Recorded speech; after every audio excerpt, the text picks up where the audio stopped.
မင်္ဂလာပါခင်ဗျာမြန်မာစာကာ channel ကနေပြန်လည်ကြိုဆိုလိုက်ပါတယ်ဒီနေ့မှာတော့စာရေးဆရာမင်းသိန်ခရဲ့စာပလင်းနှင်းမောင်နဲ့မြိုင်မဟာမတ်မြလေးဝတ္ထုရဲ့စတုထာပိုင်းကိုဆက်လက်တင်ဆက်ပေးတော့မှာဖြစ်ပါတယ်ဇက်မာမင်းသားအငိမ့်မာမင်းသမီးခေါင်းဆောင်ကြရတာကွခေါင်းဆောင်မင်းသမီးဆိုတာကလည်းနောက်ထပ်တွေ့လို့ဝါလက်ကလေးကိုရက်ကလေးကားတိုင်ုံနဲ့ပြီးတာမဟုတ်ဘူးနေရီကားတိုင်ရမယ်ခွန်းတောက်ဆိုရရမယ်လူပြည့်ရဲ့စကလုံးအကြောက်ကိုကောက်ပြီးမျက်နှာမူမျက်နှာမောင်းလှုပ်တတ်ရမယ်အဆိုးတဲ့နေရာမှာလည်းပြည့်တဲ့အကဲကိုခတ်ပြီးရှာတတ်အဝဲတွေနိုင်ရမယ်အခုခေတ်မှာတော့ခေါင်းဆောင်မင်းသမီးဟာလည်းကောင်းကောင်းကရတာမဟုတ်တော့ဘူးဂလုံတောင်းကမတ်တရက်ကြည့်နေတဲ့ကာလာသားတွေကိုမျက်စာပြတ်တတ်တာလောက်ပဲရှိတော့တာအငိမ့်မင်းသမီးကကာလာသားကိုမျက်စာပြတ်တာဟာအဆန်းမဟုတ်ပါဘူးပွဲကတိတ်ပြီးအေးနေရင်ပြစ်တဲ့အခါလဲပြစ်ရတာပေါ့လေဒါပေမဲ့မျက်စာပြတ်တာဟာသဘင်ပညာမဟုတ်ဘူးဆိုတာကိုတော့သတိထားရမယ်ပြီးတော့ပြောရအောင်မယ်မင်းသမီးတိုင်းထမိန်နာခတ်ပြီးကကြရတာပဲအဲ့ဒါကလည်းကြည့်ကောင်းတဲ့လူမှကြည့်လို့ကောင်းတာထမိန်နာဟာဆိုင်းချက်နဲ့ကိုဝိုင်းကနေကြသွားရမယ်ဘလုံးပထွေးကြီးဆိုမလှဘူးကွပြီးတော့ကာကျိုးထဲမှာပါတဲ့ကြော်ကန်းကိုတော့လက်အုပ်ချရမှာပေါ့ကွဒါပေမဲ့အเจ้าမဲ့တက်ပြိတ်တဲ့ဘက်ကိုလှည့်ပြီးရှ िख ိုးတာတော့အမေမကြိုက်ဘူးပညာသင်ဟာကိုယ့်ပညာကိုပြပြီးအလုပ်လုပ်တာပဲပြိတ်တဲ့ကိုကြော့ပြီးပတ်စံတောင်းနေတာမှမဟုတ်ပဲပြီးတော့လူပြက်တွေနဲ့မင်းသမီးဟာချိတ်လို့ပြီးပြက်လုံးတော့ထိုးရမှာပေါ့ကွဒါပေမဲ့ညင်ညင်ညမ်းညမ်းတွေကိုတော့မပြက်စေချင်ဘူးအမောင်နဲ့နှမသားနဲ့အမိကြည့်လို့ကောင်းအောင်တော့လုပ်ရမှာပေါ့အပြည့်ရဲ့လားကဆိုเจ้าမှာအငိမ့်ခံလို့အမေသွားကြည့်တယ်မင်းသမီးနဲ့လူပြက်2ယောက်ချိတ်လို့ပြီးပြက်လုံးထုတ်တယ်လူပြက်1ယောက်ကလူပြက်1ယောက်ကိုကောင်မလေးနဲ့နီးစပ်အောင်ဆိုပြီးခေါ်သွားတယ်မင်းသမီးနဲ့ရောက်တော့ခေါ်သွားတဲ့လူပြက်ကအိတ်ထဲကလက်ကင်ဘွားကိုထုတ်ပြီးငါညမကြီးတိတ်မောနေတယ်အခုချွေးတုပ်ပေးမယ်ဆိုပြီးမင်းသမီးရဲ့မျက်နှာကိုသူ့လက်ကင်ဘွားနဲ့အသာသွားပြီးတို့တယ်ပြီးတော့အဲ့ဒီလက်ကင်ဘွားအခြားလူပြက်စီကိုပြစ်ပေးလိုက်တယ်ဟိုလူပြက်ကလည်းဖမ်းပြီးတော့လက်ကင်ဘွားကိုနမ်းလိုက်တယ်အဲ့လို3-4ခါလှုပ်လိုက်တယ်ပြည့်တက်ကရေစားပြုတ်နေပြီနောက်တစ်ခါလဲကြာရောလူပြက်ကမင်းသမီးရဲ့မျက်နှာကိုမတို့ပဲမင်းသမီးရဲ့ဖင်ကိုလက်ကင်ဘွားနဲ့သွားပြီးရိုက်တယ်ပြီးတော့ဟိုလူပြက်စီလက်ကင်ဘွားပြစ်ပေးလိုက်တယ်အဲ့ဒီခါလူပြက်ကလက်ကင်ဘွားကိုဖမ်းယူပြီးမျက်နှာကိုမတုတ်တော့ပဲသူ့ရဲ့ပေါင်ချားလေးကိုထည့်ပစ်လိုက်တယ်ပြည့်တက်ကပတ်တုတ်လို့မရအောင်ပွဲကျသွားတာပေါ့အဲ့ဒီပြက်လုံးကိုကြည်စမ်းဘလောက်ရိုင်းနေလဲကွယ်အမေဟာမြေဝိုင်းခစ်ကုံကန်နီးကိုလည်းမှီလိုက်ပါတယ်ဒီလောက်ရိုင်းတဲ့ပြက်လုံးမျိုးအမေတို့မင်းသမီးတက်တန်းတစ်ချောင်းမှာမကြုံဘူးခဲ့ဘူးငါသမီးခေါင်းဆောင်အဖြစ်နဲ့အငိမ့်ကိုစီးရတဲ့အခါမှာအဲ့ဒါမျိုးရှောင်းပါကွယ်အပြည့်သက်ကိုရေအောင်လှုပ်တာဟာတိတ်ပြီးမခက်ပါဘူးပျော်ခြင်းပါးခြင်းရေခြင်းမောခြင်းလို့လာပြီးကြည့်ကြတာပါလူပြည့်2ယောက်လက်ခုပ်တီးပြီးမိုးလားမောင်တို့လေးလားမောင်တို့ကျူပြာ2ချက်မိုးပေါ်ပြန်ဂျဘိုး2ကောင်ပြုံးစီဆိုတဲ့ဘလို့မှဟာသမမြောက်တဲ့ပြလုံးမျိုးတွေနဲ့ကိုပဲပြည့်သက်ခွတ်ထိုးခွက်လန်ရေထက်ကြပါတယ်ပြည့်သက်ဟာမှဲ့နေတဲ့အသီးတွေပါပဲတကြူနဲ့ထိုးမိုံနဲ့ကြွေပါတယ်တန်ချိတ်နဲ့ချိတ်ပြီးတအားလိန်ပြီးခူးစရာမလိုပါဘူးကွယ်အဲ့လိုပြောပြီးတော့ဒေါငွေချိုင်ဟာသူငယ်စဉ်တုန်းကအငိမ့်မင်းသမီးအဖြစ်နဲ့ဝတ်ခဲ့တဲ့ဗလာထမီဟောင်းကြီးကိုထုတ်ဝစ်စင်လိုက်ပြီးထမင်းနားခတ်တာထမင်းသိမ့်ပြီးဒူးတုတ်ထိုင်တာကအစကာကျိုးကောက်ွက်တွေကိုမမြလေးကိုတင်ပြပေးလိုက်ပါတယ်မမြလေးကမှတ်သားထားတာပေါ့မိခင်ဒေါငွေချိုင်ကကပ်ပြတဲ့ကာကျိုးကောက်ွက်တွေကိုကိုယ်တိုင်နဲ့လိုက်ကကြည့်ပါတယ်သားမီး2ယောက်ဟာဒီလိုပဲပျော်ပျော်ပါပါတယောက်တစ်လှည့်ကနေကြတာပေါ့တယောက်ကတဲ့အခါမှာနောက်တစ်ယောက်ကလက်ခုပ်တီးပေးတယ်အဲ့ဒီအချိန်မှာပဲဒေါ်သိန်းကျယ်ဆိုတဲ့မိန်းမကြီးရောက်လာပြီအလိုလေးတော့မြာလေးရေညီတို့အသားမီကနေတာမြင်တော့ငါတောင်းကကျင်ခွန်ကျင်သိပေါက်လာပြီသားမီ2ယောက်ကတော့လိုက်တယ်တယောက်တစ်လှည့်ကကြတဲ့တော့ပျော်စရာကောင်းလိုက်ပါပြီအဲ့ဒီခါဒေါငွေချိုင်ကသမီးလေးကခေါင်းဆောင်မင်းသမီးဖြစ်ပြီးဆိုတော့လိုရာလေးတွေဖြည့်ပေးနေရတာမသိန်းကျွဲရဲ့မမြလေးတို့သားအမိဟာချက်ပြုတ်စားတော့ကြပြီးပြီမဲ့စောစောကကျမ်းမြုံပေါ်မှာကြံနေတဲ့ငွေတွေကိုမသိရသေးတာကြောင့်ဒေါ်သိန်းကျွဲကအဲ့ဒီငွေတွေကိုတွေ့တော့ပါတယ်အလိုဒီသားမိငွေစားတွေတော်တော်ပေါ်နေပါလားကျမ်းမြင်မှာတောင်းကျဲထားပါလားပေါ်တယ်တော့မဟုတ်ပါဘူးဒေါ်သိန်းကျွဲရဲ့ကျမတို့သပင်းနေဆိုတာကငွေကိုတိတ်အထင်ကြီးတာမဟုတ်ဘူးမရှိရင်လည်းအငတ်ခံနိုင်တယ်ရှိရင်လည်းသုံးပြဝန်းတယ်ဒေါ်သိန်းကျွဲ300ရှိရင်လက်လှဲ့သုံးနည်းနည်းပါးပါယူသွားအောင်လေအတော့မှ300ရှိပါတယ်မြားလေးရေမြားလေးတယောက်ပြန်ရောက်လာတဲ့ကြားလို့ပိန်သလားဝသလားကြည့်အောင်လာခဲ့တာအခုတော့လဲငါတူမကြီးကဝလို့လှလို့ပါလားကျမပြန်ရောက်လာတယ်ဆိုတာဒေါ်သိန်းကျွဲကိုဘယ်သူကပြောလို့တော့အခုပဲဈေးနားမှာလှနဲ့တွေ့တယ်သူပြောလို့အတော်သိတာပေါ့လို့ဒေါ်သိန်းကျွဲကပြန်ဖြေပါတယ်အဲ့နောက်သူတို့သုံးဟာရေရေမောမောနဲ့ပဲထိုင်ပြီးစကားပြောကြပါတယ်မမြလေးကလက်ဖက်တုပ်ဇီးယိုစတာတွေအိတ်ခံတာပေါ့အဲ့နောက်မမြလေးက အမေဒေါ်သိန်းကျွယ်နဲ့အမေနဲ့စကားပြောနေအောင်သမီးဟိုအိမ်ကိုသွားလိုက်အောင်မယ်ဟဲ့ဟိုအိမ်ဆိုတာအရေးပိုင်ကုန်းကအိမ်လားရစ်ချစ်ဆိုတဲ့ကောင်လေးရှိတယ်လေကောင်လေးကတော့မျောနေမှာပါ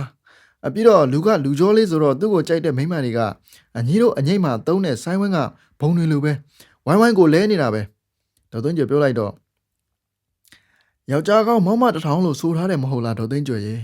ဝိုင်းဝိုင်းလဲတိုင်းလဲဖူးစာချင်းမဟုတ်ပါဘူးဘလောက်ပဲဝိုင်းဝိုင်းယူတော့တယောက်ပဲယူရမှာပါလို့မမြတ်လေးကပြန်ပြောပါတယ်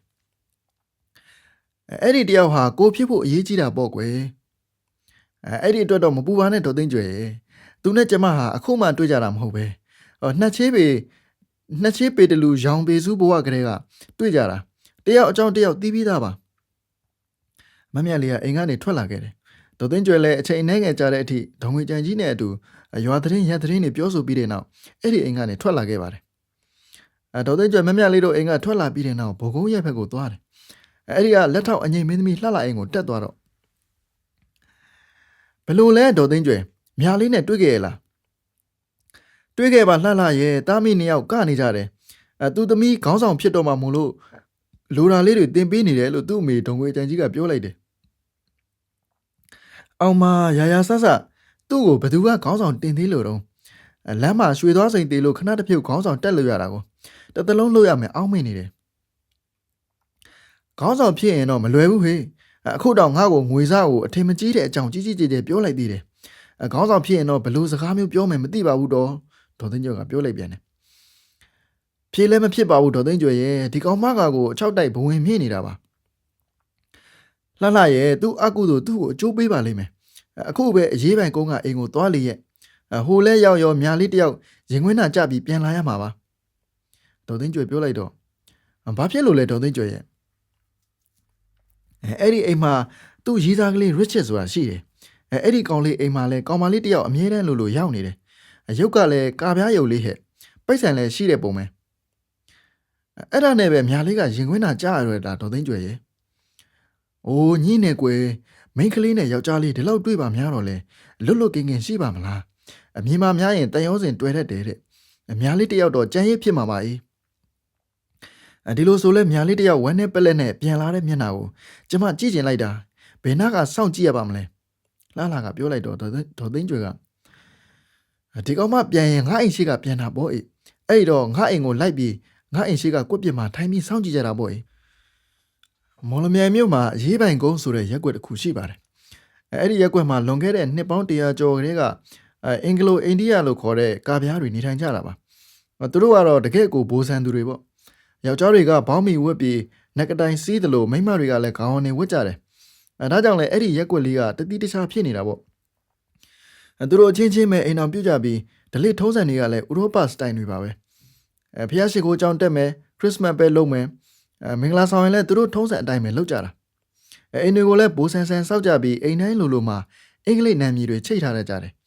အိမ်တွေကိုလူတွေလိုပဲနာမည်ပေးထားကြတာပါအဲ့ဒီရက်ကွက်ရဲ့အစွန်းပိုင်းမှာတော့အတော်တန်တက်ရက်တဲ့အိမ်လေးတစ်လုံးရှိတယ်အဲ့ဒီအိမ်ထဲမှာအောက်ပိုင်းတည်နေတဲ့လူကြီးတစ်ယောက်ရှိပြီးဘိန်းတက်ကလက်ထိုင်နဲ့တွာလာနေရတယ်သူကဆရာဝန်တစ်ယောက်ဖြစ်ခဲ့ဘူးတော့ရက်ကွက်တွေကလူတွေကသူ့ကိုဒေါက်တာလို့ခေါ်ပြီးလေးစားကြပါတယ်အဲ့ဒီလူကြီးရဲ့နာမည်ကဦးတန်ပါမြန်မာဆရာဝန်ကြီးဦးတန်ကဘာလို့ဒီဘူကာပြားရက်ကွက်ကိုရောက်နေတာလဲလို့မေးစရာရှိတယ်အကြောင်းကတော့ကွယ်လွန်သွားပြီဖြစ်တဲ့သူဇနီးကကာပြားတစ်ယောက်ပါအခုနေတဲ့အိမ်ကလည်းဇနီးဖြစ်သူစီကအမွေရထားတာဒါကြောင့်ပဲဆရာဝန်ကြီးဦးတန်ကမစွမ်းမတန်ဖြစ်လာတဲ့အခါဒီရက်ကွက်ကိုလာနေရတာပါအိမ်ထဲမှာဦးတန်အပြင်နောက်ထပ်လူတစ်ယောက်ရှိပါသေးတယ်အသက်20အရွယ်လောက်ရှိတဲ့ရုပ်ချောလူငယ်လေးတစ်ယောက်သူကတော့ချောင်းမြောက်ပေါ်စံလက်ဆွဲပါကြလေးကိုဆွဲရင်တစုံတစ်ခုကိုမျှော်နေပုံရပါတယ်သူ့ရဲ့မလန့်မကမ်းမှာတော့အသက်25နှစ်အရွယ်လောက်ရှိတဲ့လုံးကြီးပေါက်လှမိန်းမပြူတစ်ယောက်ထိုင်နေပြီးအဲ့ဒီလူငယ်လေးကိုမျက်စိကျွတ်မတက်ငေးကြည့်နေပါတယ်အဲ့ဒီလိုငေးကြည့်နေရင်ကနေမချင်မရဲဖြစ်လာပြီဟေးရစ်ချစ်အိုင်မင်းနေတာဖြေပါအောင်ဘယ်နှခါဖြေရမလဲမမပြူရဲ့ကျွန်တော်မှတ်မိတဲ့လောက်ဆိုအချင်းတရားကြုံနေပါပြီကျွန်တော်မမြတ်လေးကလွှဲရင်ဘသူ့ကိုမှမချစ်ဘူးဘသူ့ကိုမှလည်းမယူနိုင်ဘူးလို့ရစ်ချစ်ဆိုတဲ့လူငယ်လေးကပြန်ပြောလိုက်ပါတယ်ပြောရလိုက်တာရစ်ချစ်ရဲ့အိုင်ကသူ့ကိုအများကြီးမျှော်လင့်ထားတာအိုင်ကပဲမျှော်လင့်ချောင်းကပဲမျှော်လင့်ကျုပ်နဲ့ဘာမှမဆိုင်ဘူးတည်သွားတဲ့ကျုပ်အမေနဲ့ခမရကဆွေမျိုးနီးစက်လို့သာခင်မင်းတာအဲ့ဒါကိုခမရကမဟာတရားကြီးမလုပ်ပါနဲ့ဗျာ မဟာရီယာလို့ရင်စပားနွားဆွားသွားလိမ့်မယ်ရစ်ချက်ကပြန်ပြောတော့မပြူကနှာခေါင်းချုံပြီးယူဟာဘိုးစိတ်နည်းနည်းမှမပေါက်ဘူးပြောလိုက်ရင်လည်းဗမာလိုစိတ်ကူးကလည်းဗမာလိုကြီးပဲကျုပ်ကဘာလို့ဘိုးစိတ်ပေါက်အောင်မလဲကျုပ်ဖေကဗမာကြီးပဲဥတန်းနဲ့တခုတော့ရှိတာပေါ့ကျုပ်အမေမေကြီးကတော့ဘယ်ကာပြားမျိုးလဲမသိဘူးဒါပေမဲ့သူ့မှာလည်းမြန်မာသွေးတမတ်ဖိုးတော့ပါပါတယ်အဖေသွေးတစ်ချက်ဖိုးနဲ့ပေါင်းရင်ကျုပ်မှာမြန်မာသွေးငါးမှတ်ဖိုးတောင်ပါပြီအဲ့တော့မြန်မာပေါ့ဗျာခမရကသာအလကားနေရင်အင်္ဂလိပ်မှလှုပ်ချင်နေတာကျုပ်တည်တယ်လို့ခမရအဖေကဥပြူဗမာကြီးပါခမရအမေကလည်းကျုပ်အမေလိုဟိုဆက်ဆက်ဒီဆက်ဆက်ပေါ့အဲ့ဒါကိုမှခမရကအဲ့လက်ပြူဆိုပြီးဘိုးမာကြီးလှုပ်ချင်နေတာခမရကိုအဲ့လက်ခေါ်မှကြိုက်တယ်ဆိုလို့ကျုပ်ကမပြူလို့ခေါ်တာအမှန်ကကျုပ်နာမည်ကမောင်မြိုင်းဗျကျောင်းတော်ကမှဲ့ထားတဲ့ Richard ဆိုတဲ့နာမည်ကဒီရက်ကွက်ရောက်မှတွင်နေတာအဲ့ဒီခါမပြူကအဲ့ကိုယူလက်ထက်မလားလက်မထက်ဘူးလားကျွန်တော်ပြောတာရှင်းပါတယ်မပြူရဲ့လက်လည်းမထက်နိုင်ဘူးခြေထောက်လည်းမထက်နိုင်ဘူးဘယ်နေရာမှမထက်နိုင်ဘူးကဲယူမျောလင့်နေတဲ့မြာလေးကတည်သွားပြီဆိုရင်ကောသူတင်ကျုံလဲလိုက်သေးမယ်ရစ်ချက်ကပြန်ပြေတော့ကဲဒါဆိုရင် तू ကတခြားတယောက်ကိုယူသွားပြီးသူ့ကိုပြစ်ထားခဲ့ပြီဆိုရင်ကောမင်းနေတော့မှာပဲအိမ်အောက်ကနေမောင်မြိုင်ရေးမောင်မြိုင်အော်ခေါ်တဲ့ကြားလိုက်ရပါတယ်ဟောမမြလေးပြန်လာပြီလို့ပြောပြီးမောင်မြိုင်ဟန်လက်ဆွဲပါကြကိုပြစ်ချပြီးမမြလေးစီကိုပြေးကြိုပါတော့တယ်နှစ်ယောက်သားအိမ်ပေါ်တက်လာတဲ့အခါမပြူကမမြလေးကိုမြင်တာနဲ့မျက်နှာကိုတစ်ဖက်လှည့်လိုက်ပါတယ်မမြလေးဒါကျွန်တော်မိတ်ဆွေမပြူတဲ့မိတ်ဆက်ပေးပေမဲ့မပြူကမျက်နှာလွှဲထားစဲမို့မမြလေးစိတ်ထဲခံပြင်းသွားပါတယ်ဒါနဲ့မောင်မြိုင်ရဲ့နင့်မိတ်ဆွေကလည်းငါ့ကိုလင်းလူးပဲကြာနေတာပဲလို့ပြောလိုက်တော့မှမပြူကစက္ကနဲ့မျက်နှာလှည့်ကြည့်ပြီးအယူအိုင်ကိုဘာပြောလိုက်တာလဲအယူတွေအိုင်နေလုံးမနေနဲ့ပပိတ်ရိုက်လို့သွား32ချောင်းလုံးကျွတ်ထွက်သွားမယ်ရစ်ချက်ကဟာမမြလေးဘာတွေလျှောက်ပြောနေတာလဲနှစ်ယောက်လုံးရံမဖြစ်ကြပါနဲ့ဗျာရစ်ချက်အိုင်ပြန်တော့မယ်အောက်တန်းကြတဲ့ဇက်သမားနဲ့စကားမပြောချင်ဘူးမပြူကပြောလိုက်တော့မမြလေးကမပြူရဲ့သပင်ကိုဆွဲလိုက်ပါတော့တယ်မပြူကလည်းမကျေနပ်တဲ့မျက်လုံးနဲ့ကြည့်နေတော့မမြလေးကဖြစ်တဲ့ရင်ဖြစ်ရမှာပဲပါရလို့လက်တောင်းရင်နိုင်ရမှာပဲအဲ့ဒီမှာမပြူကဘုံမဟုတ်ပတ်မဟုတ်တဲ့ကောင်မပတ်စာခွန့်တယ်လို့နှစ်ဖက်ညှက်ရက်လိုက်မယ်ဆိုပြီးလှန့်ရိုက်ဖို့လို့တော့ရစ်ချက်ကဂျားတွေကဝင်တားပါတယ်အယူတွေအိုင်တွေလာလို့မနေတဲ့ကောင်မဒါမြမပြေးသွားတော့မမြတ်လေးကနှင်းထုတ်လိုက်ပါတယ်မပြူလဲစိတ်ဆိုးမှန်ဆိုးနဲ့ဘိုးကိုင်းမဖမ်းနိုင်တော့ပဲမြမဆန်ဆန်ဖနှောင်းကိုတတောင်းတောင်းဆောင်ပြီးအိမ်မောကဆင်းသွားပါတော့တယ်မပြူဟာမြင်းလဲတောင်မငားတော့ပဲအလန်းလျှောက်လာရင်မယန်းကုန်းရက်ကွက်ကိုရောက်လာပါတယ်အဲ့ဒီမှာကိုပြပေါ်ထိုင်ပြီးအတင်းပြောနေကြတဲ့ဒေါ်သိန်းကျွယ်နဲ့လှလှတို့ကမပြူကိုမြင်သွားပါတယ်ဟောဟိုမှာဒိန်တလိမ့်နဲ့ဖမ်းပြီးရင်ခွင်းသာကျလာတဲ့ကောင်မတယောက်ဒေါ်သိန်းကျွယ်ပြောလိုက်တော့လှလှကဒေါ်သိန်းကျွယ်ကြီးမျက်စိမှုံနေပြီထင်တယ်အဲ့ဒါမြားလေးမှမဟုတ်ပဲဘယ်ကမျက်စိမှုံရမှာလဲအဲ့ဒီကောင်မနာမည်ကအဲလစ်ပြူးတဲ့ရစ်ချစ်ဆိုတဲ့ကောင်လေးအိမ်မှာတနေ့လုံးသွားပြီးမိမနောက်ဖို့လုံနေတဲ့ကောင်မလေးညီအသားနဲ့ငါခေါ်လိုက်မယ်အဲ့လိုပြောပြီးမပြူးကိုလှမ်းခေါ်လိုက်ပါတယ်မပြူးကတော့ဦးကြောင်ကြောင်နဲ့အနားရောက်သွားတော့ဒေါ်သိန်းကျွယ်ကလာပါအောင်တူမကြီးရဲ့လမ်းမကြီးတွေတော့ညင်းလျှောက်တာနဲ့ချိုင်ကုန်တော့မယ်ဖြည်းဖြည်းနင်းမအောင်ကြည့်ရတာဒိန်တလိမ့်နဲ့ဖမ်းလာတယ်လို့ပဲဟေးလှလှညီတို့အငိမ့်ကမမြလေးနဲ့ရီးစားပြိုင်လူနေတဲ့အဲလစ်ပြူးဆိုတဲ့သူပေါ့လို့ဒေါ်သိန်းကျွယ်ကမိတ်ဆက်ပြီးတော့မပြူးကအလစ်ပြူးမဟုတ်ပါဘူးအတော်ရဲ့အဲလစ်ပြူးပါလို့ပြင်ပေးလိုက်တယ်ခေါ်ရပါဘူးကွယ်ရှာရပါတယ်မြလေးနဲ့ရစ်ချစ်တို့အကြည်ဆိုင်နေတာမြင်လို့ပြန်လာရတယ်မဟုတ်လားဒေါ်သိန်းကျွယ်ကစတော့မဆိုင်ပါဘူးအတော်ရဲ့သူချစ်တဲ့သူသူယူပါစေကာပြမတွေကချေးရေးမှာတော့တက်တိရှိတယ်ဆိုညကြတော့တရေဖို့နေလာကြည်လားဒေါ်သိန်းကျွယ်ကထပ်ပြောတဲ့အခါတကယ်တော့လေခွင့်လို့ရတာပေါ့နှုတ်မို့ဆိုရင်တော့ဒီကောင်မသပင်ဆွဲပြီးမြေထဲပြစ်ချလိုက်မယ်အဲ့တော့သူတို့သုံးယောက်သားမမြလေးအကြောင်းအတင်းထိုင်ပြောလိုက်ကြတာပေါ့မှောင်စာပြိုးတဲ့အထိပါပဲအဲ့ဒီချိန်မှာမြင်းလဲလေးတစ်စီးမောင်းလာတာကိုမြင်တော့ဒေါ်သိန်းကျွယ်ကဟောမြင်းလဲပေါ်မှာမြာလေးတို့ဇုံတွဲပါလားအမျက်နှာမပြတ်ကြနဲ့နော်ငါခေါ်လိုက်မယ်အဲ့လိုပြောပြီးလှမ်းခေါ်လိုက်ပါတယ်အမြလေးတို့ကမြင်းလဲကိုကိုပြစ်အနာရက်ခိုင်းလိုက်တယ်ညီတို့နှစ်ယောက်စီးလာတာနှစ်သားနှစ်သမီးလေးတွေအတိုင်းပဲရှည်သွားနောက်လိုက်ညီတာပဲနော်ဒေါ်သွင်းကျော်ကမြောက်ပြင်ပြောတော့မမြတ်လေးကနှစ်ယောက်လုံးကျင်းနေနေကြတော့စိတ်တွေရောရုပ်တွေရောလှနေတာပေါ့လို့ပြန်ပြောလိုက်ပါတယ်ဒါတွေထားပါတော့ငါတို့ကဘယ်တော့စားရမှာလဲဒီလကုန်ရင်စားရမှာပါကျမတဝဲပဲခဏသွားစရာရှိတယ်ပြန်လာရင်စားရပြီမှတ်တော့အမြန်မြန်ပဲလုပ်မယ်လေကျမကအငိမ့်သမားဆိုတော့နေလှက်ထွက်ရအောင်ပါသူ့ကိုဒီအတိုင်းထားခဲ့ဖို့စိတ်မချဘူးမမြတ်လေးကပြောလိုက်တော့ တို့3ယောက်လုံးကိုဖိတ်နော်လို့ပြောတဲ့အခါမမြတ်လေးကဖိတ်ရမှာပေါ့ဒေါ်သိန်းကျွယ်ရဲ့ဒီလူတွေပဲရှိတာကိုစိတ်ဆိုးစရာရှိလဲဆိုးကြအကြောင်းရှိရင်လည်းဖိတ်ကြဒုက္ခတွေ့ရင်လည်းကူညီရမှာပေါ့အဲ့ဒီမှာလှလှမြတ်လေးနင်ဘယ်တော့တဝဲသွားမှာလဲဘာကိစ္စလဲဥဒရင်ကြီးပေးလိုက်တဲ့ဟာလေးကိုတဝဲကသူ့မိမစီသွားပေးရမှာလေအကဲပါနောက်မှအေးဆေးဆေးတွေ့ကြမယ်အမြင်လဲစရာစောင့်နေရတာအားနာစရာကြီးရစ်ချက်ကလည်းမပြူးကိုနှုတ်ဆက်သွားပါသေးတယ်မြင်းလဲလေးဝေးသွားတဲ့အခါလှလှကစိတ်ထဲကနေမြားလေးရေညီလာခေါင်းဆောင်မင်းသမီးဖြစ်မှာကြည်သာသေးတာပေါ့လို့ကျင်းဝန်းလိုက်ပါတယ်မမြလေးတို့ဟာကန်းနာလှအတိုင်းမောင်းလာရင်မမြလေးကရစ်ချစ်ရဲ့ပခုံးကိုမှီပြီးငယ်စဉ်ကသူတို့နှစ်ယောက်စတင်တွေ့ဆုံခဲ့ပုံတွေကိုတစည်းတန်းကြီးပြန်တွေးနေပါတော့တယ်ကျန်ရခဲ့တဲ့ဒေါ်သိန်းကျွယ်လှလှနဲ့မပြူးတို့ထဲမှာမပြူးကမျက်ရည်တွေဝဲနေတာကိုဒေါ်သိန်းကျွယ်ကမြင်သွားပါတယ်မပြူးရဲ့မျက်ရည်ဆိုတာမိမတို့လက်နဲ့ဆိုပေမဲ့ငိုနေုံနဲ့မပြေးသေးဘူးလေမပြူးကကျမကရစ်ချစ်ကိုတကယ်ချစ်တာလို့ပြောချပါတယ်လှလှကလည်းမျက်ရည်ဆန်းဆန်းလုံနေလို့မပြီးဘူးအေးမိမတို့ကြံရင်ပြည်တောင်ပြက်တဲ့နည်းနည်းပါးပါးကြံစမ်းပါအောင်ကျမကတော့မြားလေးရဲ့ရင်ဝါကိုဓာတ်နဲ့စိုက်တာပြစ်လိုက်ချင်တော့တယ်ဒါပေမဲ့သူသေးရင်ရစ်ချစ်ကလည်းလိုက်သေးမှာဆိုတော့အသက်လို့လည်းမဖြစ်သေးဘူးလှလှကတော့ဘယ်သူသေးသေးဘယ်သူရှင်းရှင်းကျမကတော့မြားလေးကိုအငိမ့်မှာခေါင်းဆောင်မင်းသမီးမဖြစ်စေချင်တာအရေးကြီးဆုံးပဲဒေါ်သိန်းကျွေကညီတို့အခုပြောတာလူတက်ဖို့မဟုတ်ဘူးမြားလေးနဲ့ရစ်ချစ်မရရင်ပြီးတာပဲသူတို့ကိုခွဲလိုက်ရင်ညီတို့နှစ်ယောက်လုံးရဲ့အကြံအောင်ပြီပေါ့လှလှကအငိမ့်မင်းသမီးဟန်နဲ့လက်ကလေးကော့ပြီးမပြူးကိုမြားလေးမသေးပဲရစ်ချစ်ကိုရမယ်နည်းရှိရင်ယူမလားဒေါ်သိန်းကျွေကအရေးရဆက်ဆက်တော့မလုပ်ကြပါနဲ့အောင်လို့တားပြီးမယ်လှလှကဒါအတော်နဲ့မဆိုင်ပါဘူးမပြူးအတွက်ရေးစားလူဖက်ကျမအတွက်အလုပ်လူဖက်ပဲဒီလူဖက်နှစ်ယောက်ကျန်တာကိုဒင်းခံနိုင်ရင်ခံပြီးတော့လို့ဆိုပြီးမပြူးနာကတ်ပြီးတော့တခုခုကိုတိုးတိုးတိတ်တိတ်ပြောလိုက်ပါတယ်ဒေါ်သိန်းကျွေကလည်းသိကျင်လို့မေးပေမဲ့လှလှကတော့မပြောဘဲထွက်သွားပါတယ်မပြူးကလည်းဟုတ်တယ်ကိုအသက်နှလုံးအတွက်ဘယ်သူမှမတနာနိုင်ဘူးတစ်တလုံးရင်ခွင်းတာကြားရမယ်အစားသူများကိုရက်ဆက်ရတာကတော်သေးတယ်အဲ့လိုပြောပြီးလှလှနောက်ကိုလိုက်သွားပါတယ်ဒေါ်သိန်းကျွေလည်းသွားကြအဝေစီကိုခေါင်းချင်းဆိုင်မဲ့ဟာမတွေလို့ပြောပြီးကြံ့ရိုက်ခဲ့ပါတယ်နှစ်ရက်အကြာမှာတော့မမြလေးနဲ့သူ့အမေဒေါ်ငွေကြိုင်တို့ဟာအငိမ့်ပန်ရှင်ဒေါ်မြစိန်အိမ်ကိုသွားဖို့ထွက်လာပါတယ်လမ်းမှာရစ်ချစ်နဲ့တွေ့တော့ကျုံလဲမမြလေးကိုခီးလိုက်ဖို့မလို့လာခဲ့တာအဲ့ဒါနဲ့သူတို့သုံးယောက်သားဒေါ်မြစိန်အိမ်ကိုရောက်သွားကြပါတယ်အဲ့ဒီမှာလှလှကိုလည်းတွေ့ရတယ်ဒေါ်မြစိန်ကဟဲ့မြလေးဖားကြီးပိုက်လို့ဘယ်လ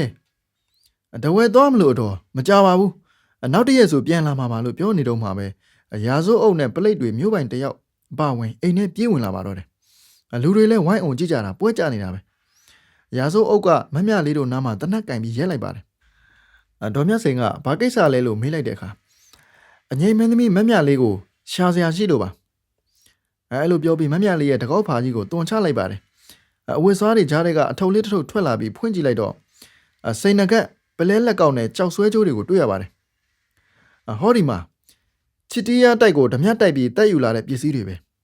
ဒါလူသက်ဝန်ထမ်းပြီးတာရင်ကြီးနဲ့ပတ်သက်တဲ့အမှုပဲမမြလေးဒီပစ္စည်းတွေဖျောက်ဖို့ခရီးထွက်မလို့မဟုတ်လားဂက်ကိုလိုက်ခဲ့အဲ့လိုပြောပြီးမမြလေးကိုဖမ်းခေါ်သွားပါတော့တယ်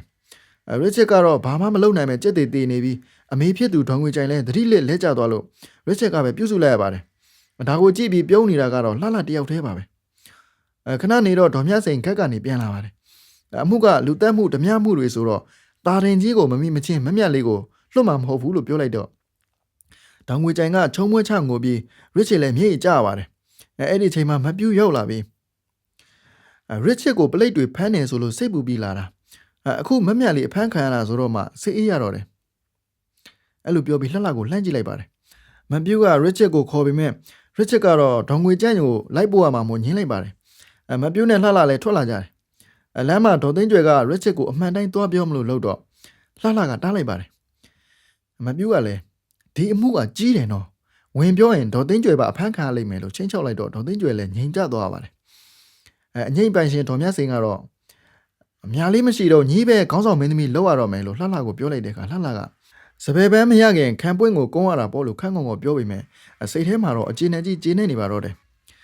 မမြလေးကိုတော့ပလိတ်တန်းရကအခန်းလွတ်တစ်ခုမှချုပ်ထားပါတယ်အဲ့ဒီမှာဒေါ်စစ်ကောင်းဆိုတဲ့လူရဲမှုနဲ့အဖမ်းခံထားရတဲ့မိမကြီးတယောက်နဲ့အတူနေရတာမမြလေးကသူ့ရဲ့အဖြစ်အပျက်ကိုပြောပြတော့ဒေါ်စစ်ကောင်းကညီကိုညီကြီးစားလူဘက်မတ်ပြူးနဲ့မင်းသမီးနေရလိုချင်တဲ့ လှလှတို့ကကြောက်တွန်းတာပဲဖြစ်ရမယ်လို့မှတ်ချက်ပေးပါတယ်သူတို့နှစ်ယောက်ရင်းနှီးသွားကြပြီးဒေါ်စေကောင်းကလည်းသူ့မှာအမှုဘောင်းဆောင်ရှိနေလို့ဒီတစ်သက်လွတ်ဖို့မရှိတော့ဘူးလို့ဆိုပါတယ်တရဝါတစ်ခုကန်တစ်ခုပါပဲမမြတ်လေးရဲ့လို့ဒေါ်စေကောင်းကအားပေးပါတယ်မမြတ်လေးကပြည့်သက်ရှိတဲ့သူဆိုတော့မော်လမြိုင်မှာဆက်ချုပ်ထားရင်လူတို့ကမကြေမနက်ဖြစ်မှာဆိုလို့အရေးပိုင်ကြီးကမမြတ်လေးကိုတဝဲထောင်ကိုပို့ဖို့ဆုံးဖြတ်လိုက်တယ်ဒေါ်စေကောင်းလည်းထောင်10နှစ်ကြာသွားတာနဲ့သူတို့နှစ်ယောက်ကိုအောင်တက်တော်ဆိုတဲ့ဆက်လေကြီးနဲ့တဝဲကိုပို့လိုက်ပါတယ်ဆက်လေပေါ်မှာမမြတ်လေးငိုနေတော့ဒေါ်စေကောင်းကအားပေးရှာပါတယ်အဆောင်ပလိတ်လေးကလည်းဒေါ်စေကောင်းဘိုက်ရှောနေလို့အိမ်သာခဏခဏသွားနေရတာကိုလက်ထိတ်ခတ်ပေးရတာနဲ့ပင်မလာတာနဲ့မမြတ်လေးရဲ့လက်ထိတ်ကိုခဏဖြုတ်ပေးထားပါတယ်ဒါပေမဲ့ရာဇုပ်အုပ်လာရင်တော့ပြန်စွတ်ထားဖို့မှားထားတာပေါ့ဆက်လေကြီးပင်လေထဲရောက်တော့လေမုန်တိုင်းပြင်းပြင်းထန်ထန်မိပါတော့တယ်မမြတ်လေးကြောက်နေတော့မှဒေါ်စေကောင်းကစပီးကျို့အဟောင်းတွေကိုထုတ်လာပြီးမမြတ်လေးရဲ့ကိုမှပတ်ပေးပြီးလေထိုးပေးလိုက်ပါတယ်ဒေါ်စေကောင်းကလွတ်အောင်ပြေးဖို့အစီအစဉ်ရှိပြီးသားပါလေမုန်တိုင်းမိမမိငါကပြေးဖို့ကြံထားတာကန်းကနီးနီးလေးပါလို့ဒေါ်စေကောင်းကပြောနေတော့မှာပဲလှေကြီးတိတ်ဆောင်းသွားပါတယ်ဒေါ်စေကောင်းကမမြတ်လေးရဲ့လက်ကိုဆွဲပြီးရေထဲကိုခုန်ချလိုက်ပါတော့တယ်ဆက်လေကြီးကမှောက်သွားပြီးအော်ဟစ်တန်တွေစူးညံသွားပါတယ်မုန်တိုင်းဆဲသွားတဲ့အခါမှာတော့မမြတ်လေးနဲ့ဒေါ်စေကောင်းလူချင်းကွဲသွားကြတယ်မမြတ်လေးက8နာရီလောက်မျိုးပါသွားပြီးတဲ့နောက်တောင်မြင်တစ်ခုပေါ်ရောက်သွားတယ်ပင်မလို့မေမျောသွားပြီးနိုးလာတဲ့အခါမှာတော့အားငယ်စိမ့်နဲ့မောင်မြိုင်ကိုတတိယပြီးငိုပါတော့တယ်ဒါပေမဲ့ငှက်ကလေးတွေအစာရှာနေတာကိုမြင်တော့တလိမ့်ဆန်တော့အသက်ရှင်အောင်နေသေးတာပဲငါကလူပဲကြံဖန်ပြီးနေရမှာပေါ့လို့စိတ်တင်းလိုက်ပါတယ်မမြလေးကတောထဲကတစ်သီးတွေကိုကောက်စားမိုးရေကိုတောက်ပြီးအားပြန်ပြေးလာပါတယ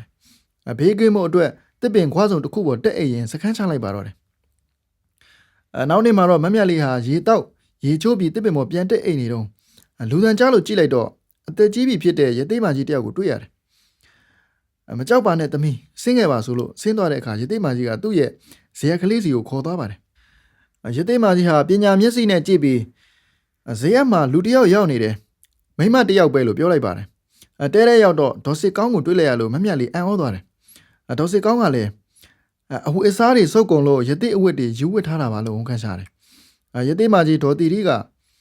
ဒီကျွန်းကပြန်ဖို့မလွယ်ဘူးနေထိုင်လာတာနှစ်ပေါင်း30ရှိပြီသစိမ့်ဆိုလို့ညီတို့နှစ်ယောက်ပဲမြင်ဘူးတာလို့ပြောပါတယ်သူတို့တောင်းအပ်တာအတူတူစားတော့ကြပြီးရသေးမကြီးကသူတို့ကိုစိုက်ပျိုးရေးစားချက်တာရှော့ထွင်းတာဘိုင်းငင်တာနဲ့စိတ်မွေးမြူတွေကိုတင်ပေးပါတယ်မမြလေးနဲ့ဒေါ်စစ်ကောင်းလည်းရသေးမကြီးကိုကြီးညိုလေးစားပြီးအတူတူပျော်ပျော်ပါးပါးနေထိုင်ကြတာပေါ့ရသေးမကြီးကဒေါ်စစ်ကောင်းကိုကြည့်ပြီးအညီကတော့ငါနဲ့အတူကျုံးမြော်ရသေးမကြီးဖြစ်မှာပါပဲလို့ပြောလိုက်တဲ့အခါမမြလေးကကျမကတော့အမေရေလို့မေးလိုက်တော့ဒေါ်တီတီကမမြလေးကတော့ဒီကျုံးမှာအချိန်တော်ကြာနေရအောင်မယ်ချက်ချင်းပြန်လို့မဖြစ်ဘူးအဇက်မြုပ်ပြီးလူတွေမေးတဲ့လောက်ရှိမှဒီကနေပြန်ရမယ်ပြီးတော့မှကိုတိုင်းကိုပြီးကိုနေရာမှာချမ်းချမ်းသာသာနဲ့လောကစည်းစိမ်ကိုခံစားရမယ်လို့ပြောပါတယ်အဲဒီကဒေါ်စစ်ကောင်းကအခုကျမတို့ရောက်နေတာကကျုံးတစ်ကျုံးဆိုတာတော့သိပါပြီအဲ့ဒါဘယ်နေရာနဲ့နီးလဲတဝဲနဲ့နီးလားမြိတ်နဲ့နီးလားလို့မေးလိုက်ပါတယ်ဘာနဲ့မှမနီးဘူးကွညီတို့လေဟာလမ်းကြောင်းမှားပြီးပင်လယ်ထဲကိုရောက်လာတာညီကဒီကျုံးကိုမြင်တော့ကန်းတစ်ခုခုနဲ့နီးပြီးအောက်မဲ့ပြီးလှေပေါ်ကခုံချထွက်ပြေးဖို့ကြိုးစားခဲ့တာကံကောင်းလို့ပေါ့လေအနှုံးမဟုတ်ရင်ပင်လယ်ထဲမှာတေးပြီဒေါ်တီတီကပြောလိုက်ပါတယ်ဒေါ်တီတီကဒေါ်စစ်ကောင်းနဲ့မမြလေးကိုမကြာခဏပုံမြင်နေပြောပြပြီးဆုံးမတတ်ပါတယ်အဲ့ဒါပြီးဒေါ်တီတီကမမြလေးကိုမမြလေးအမေကြီးစီမှာနေတော့ပညာသင်ရမယ်ဘာကြောင့်လဲဆိုတော့မမြလေးကလူပြည်လောကထဲကိုပြန်သွားပြီးလူတွေနဲ့နေထိုင်ရမှာမဟုတ်လားအဲ့တော့တီးတင်တီးထိုက်တက်တင်တက်ထိုက်တဲ့ပညာတွေကိုအမေကြီးသင်ပေးလိုက်မယ်ရသေးမကြီးကမမြလေးကိုကိုးချောင်းလင်္ကာတွေကနန်းတင်ချာအတွက်ပုံစံစာတွေမြမရိုးရနက်ခတ်တရားပညာတွေဒုကနန်းကြီးကနန်းအတက်တွေစိတ်ချမ်းစေးချမ်းအတက်တွေအထမုတ်စေးအတက်တွေစမ်းချမ်းအတက်တွေနိတိအတက်တွေနဲ့အင်္ဂဝေစာအတက်တွေကိုဖြည်းဖြည်းချင်းတင်ပြပေးခဲ့တယ်အဲ့ဒါပြီးနန်းတွင်းသူပန်းပြစ်အတက်စရိုးပြစ်အတက်ရုပ်ပြောင်းရုပ်လွဲအတက်တွေကိုပါသင်ကြားပေးတယ်မမြလေးဟာထိုပညာတွေကိုပျော်ရွှင်ချမ်းမြေ့စွာနဲ့သင်ယူခဲ့တယ်လို့ဆိုရမှာပဲဒေါ်စစ်ကောင်းကြီးကတော့မမြလေးပညာသင်ချိန်မှာအလုပ်တွေကိုတယောက်တည်းတိုင်းခံလုပ်ပေးပါတယ်မမြလေးကဝင်ရောက်ကူညီလဲညီဟာညီပညာသင်စမ်းမှာညီကလူလောကတွေကိုပြန်သွားမှာအဲ့ဒါတွေမတက်လို့မဖြစ်ဘူးလို့ဆိုပါတယ်ဒေါ်စစ်ကောင်းကတော့ပြန်မသွားဘူးလားလို့မေးတော့ဟေးငါတော့မသွားတော့ဘူးဟောဒီရသေးမကြီးနဲ့အတူနေမယ်ငါတသက်မှာအခုလောက်စိတ်ချမ်းသာတဲ့အချိန်လို့တစ်ခါမှမရှိခဲ့ဘူးသူနဲ့နေရတာငါဖြင့်တိတ်ကိုစိတ်ချမ်းသာတာပဲလှုပ်เสียရှိရင်လှုပ်လိုက်စားเสียရှိရင်စားလိုက် အိတ်ဆရာရှိရင်အိတ်လိုက်ငါအမှရင်တယောက်ကိုငါနဲ့ပြန်တွေ့ရတယ်လို့ပဲသူပြောပြတဲ့ပုံမြင်လေးတွေကလည်းညီအတွက်တော့ဘုသူတဖြစ်စေတဲ့ပုံမြင်လေးတွေပဲလို့ဒေါ်စစ်ကောင်းကပြောပါတယ်ကျမအတွက်အမေကြီးဒေါ်တီတီပြောတဲ့ပုံမြင်တွေကဘုသူတဖြစ်เสียကောင်းတယ်ဆိုတာတော့ဒေါ်စစ်ကောင်းအတွက်ကောဘုသူတမဖြစ်ဘူးလားလို့မေးလိုက်ပါတယ်ငါအတွက်တော့ဘုသူတဖြစ်တယ်လို့မပြောနိုင်ဘူးသူ့ပုံမြင်တွေဟာတစ်တလုံးငါရင်ထဲမှာရှုပ်လာတဲ့အရှုပ်တွေကိုရှင်းပြလိုက်တယ်လို့ပဲသူပြောတဲ့ပုံမြင်တူတူကလေးတွေကတရားဟောတယ်လို့ငါစိတ်ထဲမှာခံစားရတယ်ငါကတရားတွေဘာတွေလဲမသိပါဘူးအေးသူပြောတာလဲတရားဓမ္မမဟုတ်ပါဘူးသူကညီးနဲ့ငါနဲ့နားထောင်ဖို့ပုံမြင်ကလေးပြောပြတာဒါပေမဲ့ငါစိတ်ထဲမှာတရားဟောလိုက်တယ်လို့ခံစားရတယ်လို့ပြောတာပါသူပြောတဲ့ပုံမြင်တွေကိုတရားတွေလို့ငါကပြောတာမဟုတ်ပါဘူးလို့ဒေါ်စစ်ကောင်းကပြန်ပြောပါတယ်ကျမတော့ပုံမြင်တွေကိုနားထောင်တာပဲမှတ်မိတာလဲမှတ်မိပေါ့ဒါပေမဲ့ဒေါ်စစ်ကောင်းပြောတယ်လို့တော့ယင်ထဲမှာရှင်းသွားတယ်ဆိုတာမျိုးမခံစားဘူးပါဘူးကျမကိုရှင်းပြစမ်းပါကဲအမေကြီးဒေါ်တီတီပြောတယ်ဟိုတနေ့ကပုံမြင်ကိုပဲငါပြန်ပြောမယ်တခါတော့ကသီလရှင်ဆရာကြီးတူဟာအမျိုးအစုံဇရက်တစ်ခုမှနေထိုင်နေဆိုပဲသူ့မှာအဖော်လဲမရှိဘူးတဲ့တနေ့မှ तू ကမြစ်တာတုတ်ကိုရွတ်နေတော့လူစိုးတယောက်ကဇရက်ပေါ်တက်လာတယ်အဲ့တော့သီလရှင်ကြီးကဟေ့တငယ်ဟောတစ်တာထဲမှာငါပိုင်သမျှအကုန်လုံးရှိတယ်တစ်တာပါထမ်းပြီးယူသွားပြီတော့လို့ပြောပြီးမြစ်တာတုတ်ကိုဆက်ပြီးရွတ်နေတယ်တပြားကလည်းတစ်တာကိုဖွင့်ကြည့်လိုက်တော့အထဲမှာငွေ300လောက်ရဲ့အဖိုးတန်ဆောင်းနှစ်ထည်ရဲ့တွေ့တော့တစ်တာကိုထမ်းပြီးထွက်သွားတယ်အဲ့ဒီအခါသီလရှင်ကြီးကဟေ့တငယ်မနေ့ပြန်ကြရင်မြေကွန်ကောက်တဲ့ဆေးကလေးလာပြီးမြေကွန်ကောက်လိုက်မယ်ဆရာလေးရဲ့ဇရက်ထောက်ထားတဲ့မြေကွန်အတွက်ငွေ3ချက်တော့ပေးဖို့လိုတယ်အဲ့တော့ဆရာလေးကိုငွေ3ချက်လောက်တော့ပြန်လှူခဲ့ပါကွယ်လို့ပြောလိုက်တော့အဲ့ဒီဓမြကလည်းကျက်စီ3စီနှက်ယူပြီးသီလရှင်ကြီးရှေ့ကိုပြစ်ပေးလိုက်တယ်ပြီးတော့ဇရက်လေကားပေါ်ကဆင်းသွားတယ်အဲ့ဒီခါမှာသီလရှင်ကြီးကဟေ့တငယ်မင်းကငါ့ကိုဓမြတိုက်တာမဟုတ်ဘူးနော်ငါကမင်းကိုအဲ့ဒီတစ်တာကြီးတလုံးလုံးလှူလိုက်တာအဲ့ဒီတော့တာတို့ခေါ်ပေးဖို့တောင်းရှိတယ်ကွယ်လို့ပြောလိုက်တော့ဓမြကြီးကစောင်းကြီးအောင်ကြီးနဲ့တာတို့လို့ဆိုပြီးဆင်းသွားပါတော့တယ်အဲ့ဒီအဖြစ်တိတ်မကြခင်မှာပဲအဲ့ဒီဓမြကိုတခြားအမှုတစ်ခုနဲ့ပလိတ်ဘက်ကဖမ်းမိတယ်အဲ့တော့ပလိတ်ဘက်ကဘယ်အမှုတွေရှိသေးလဲဆိုပြီးရိုက်နဲ့စစ်ဆေးတော့တာပေါ့အဲ့ဒီတော့လေဓမြဟာနာလုံးတော့တမှုပြီးတမှုသူတိုက်ခက်ခိုးခဲ့တာတွေကိုဖော်ရတော့တာပဲအဲ့လိုဖော်လိုက်တယ်ဆိုရင်ပဲဓမြတိုက်ခံရတဲ့သူတွေတခိုးခိုးခံရတဲ့သူတွေဟာသူတို့ဓမြတိုက်ခံရကြောင်းတခိုးခိုးခံရကြောင်းလာရောက်ပြီးပြောကြတယ်မှတ်မိတဲ့လူတွေကလည်းဓမြကိုလက်ညှိုးထိုးပြီးသူပါပဲကျမအိမ်ကိုဓမြတိုက်သွားတာကျွန်တော်အိမ်ကိုလူသွားတာလို့ပြောကြတယ်ပလိတ်တွေကလည်းဓမြကိုနောက်ထပ်အမှုတွေရှိအောင်မလားလို့ဆက်ရိုက်ကြတယ်ဓမြဟာနောက်ဆုံးသီလရှင်ကြီးစီကတစ်တာကြီးတစ်လုံးဓမြတိုက်ခဲ့တဲ့အကြောင်းကိုဖော်ပြလိုက်ရတယ်အဲ့ဒီတော့ပလိတ်တွေကသီလရှင်ကြီးကိုသွားပြီးခေါ်လာကြတယ်ပြီးတော့ဓမြနဲ့ပေးတွေ့ပြီးဆရာလေးဟောဒီဓမြဟာဆရာလေးစီကတစ်တာကြီးတစ်လုံးဓမြတိုက်သွားတယ်မဟုတ်လားလို့မေးတော့တာပဲအဲ့ဒီခါသီလရှင်ကြီးကတောက်တိတောက်တဲ့မောင်တို့ရဲ့ဒီတငယ်ဆရာလေးစီကတခါမှဓမြမတိုက်ဘူးပါဘူးအဲ့ဒီတစ်တာကြီးဆိုတာကလည်းသူဓမြတိုက်သွားတာမဟုတ်ပါဘူးဆရာလေးကသူ့ကိုလှူလိုက်တာပါလို့ပြောပြီးဓမြဘက်ကိုလှည့်ပြီးတော့တငယ်မောင်ရင်ဆရာလေးကိုဘယ်တော့မှဓမြတိုက်ဘူးလို့လဲဆရာလေးကလှူလိုက်တာလေမင်းမေ့နေပြီလားမင်းတောင်မှတာတို့ခေါ်သွားသေးတာပဲလို့ပြောလိုက်တယ်ဒါပေမဲ့အဲ့ဒီဓမြထောင်ကားနဲ့ကြာသွားကြတယ်ထောင်ကားလည်းလွတ်ရောဘယ်ကိုမှမသွားတော့ပဲအဲ့ဒီသီလရှင်ကြီးစီကိုတန်းသွားတော့တာပဲပြီးတော့သူ့ရဲ့တသက်ပတ်လုံးမှာအဲ့ဒီသီလရှင်ကြီးရဲ့ကပ်ပိယအဖြစ်နဲ့အလုတ်ကျွေးပြူရင်နေသွားချတော့တယ်ဒေါ်တီရီပြောတဲ့ပုံမြင်ကတော့အဲ့ဒါပဲအဲ့ဒီပုံကိုလည်းနားထောင်ပြီးရောစွန့်လွတ်နိုင်တာနဲ့ခွင်းလွတ်နိုင်တာနှစ်ခုကိုငါတော့နားလဲသွားတော့တာပဲအဲ့ဒီလိုနားလဲပြီးတော့ငါသူနဲ့တစ်သလုံးနေမယ်လို့ဆုံးဖြတ်ထားတယ်အဲ့ဒီပုံမြင်ကိုညီအနေနဲ့ဘာမှမထူးကြပါပဲငါအနေနဲ့ကတော့ရင်းထဲမှာရှင်းသွားတာပဲမမြတ်လေးနင်စဉ်းစားကြည့်စမ်းငါလဲခုနကဓမြနဲ့ဘာထူးလို့တော့ငါမှအကြောင်းမကြားပဲသူ့စီရက်ပေါ်တက်ပြီးစားစရာတွေချက်ပြုတ်စားတောက်ခဲ့တာပဲသူ့အဝတ်တွေကိုယူပြီးဝတ်ခဲ့တယ်ဒါပေမဲ့ तू ဟာငါ့ကိုမြင်တဲ့အခါမှာစိတ်ဆိုးတဲ့အမူအရာမပြဘူးतू ပြောတဲ့သီလရှင်ပုံမြင်တဲ့ကသီလရှင်ကြီးဆိုတာ तू ပဲလားမသိဘူးလို့ဒေါ်စစ်ကောင်းကြီးကပြောလိုက်တယ်အဲ့ဒီခါမမြတ်လေးကအေးဟုတ်ပါရဲ့အဲ့ဒီပုံမြင်ဟာဆွန့်လွတ်နိုင်တာနဲ့ခွင့်လွတ်နိုင်တာကိုပြောတာပဲနော်ကျမဖြစ်မစဉ်းစားမိပါဘူးဒေါ်စစ်ကောင်းကြီးကအလားကြီးပဲလို့ तू ပြောလိုက်ပါတယ်ဒီလိုနဲ့ပဲဒေါ်စစ်ကောင်းကြီးဟာယသိမာကြီးဒေါ်တီရီပြောပြခဲ့တဲ့ပုံမြင်တွေကိုမမြလေးကိုထပ်မံပြောပြပြီး तू နားလေသဘောပေါက်ပုံကိုရှင်းပြလေရှိပါတော့တယ်ယသိမာကြီးဒေါ်တီရီဟာမမြလေးကိုနေလနက်ခတ်တာယာတွေဟာမြင့်မို့တောင်ကမ်းမကိုပတ်ပြီးမိမိတို့လမ်းကြောင်းအသီးသီးကနေတွာလာနေကြပုံ ရာသီအတုဖြစ်ပုံပင်စတားကြိုတွေပြက်ကစားကျင့်ပုံတရားစာကျင့်ပုံနေ့ရက်တုံကျင့်ပုံတွေကအစဗာမိတက်ကတွေ့ရိုးပါဂျိုဖန်နီးတွေမောင်းထောင်းဆရာတော်ရဲ့ကျမ်းပါတွေ့ရိုးတွေဘိုးပြင်းနီးတွေဖယ်စင်တွက်ပုံတွေတင်းညံသာတွက်ဒါစတာတွေကိုတရွေ့ရွေ့တင် जा ပြသပေးပါတယ်အစပထမမှာမမြလေးအဖို့ခက်ခဲတဲ့အလုပ်ကြီးဖြစ်ပေမဲ့နောက်မှတဖြည်းဖြည်းလွယ်ကူလာခဲ့တယ်အဲ့နောက်အတုလဆရာတော်ခင်ကြီးဖြော်ရဲ့ဓာတ်ရိုက်ဓာတ်စင်ကြီးတွေတက်တာပန်းတောင်း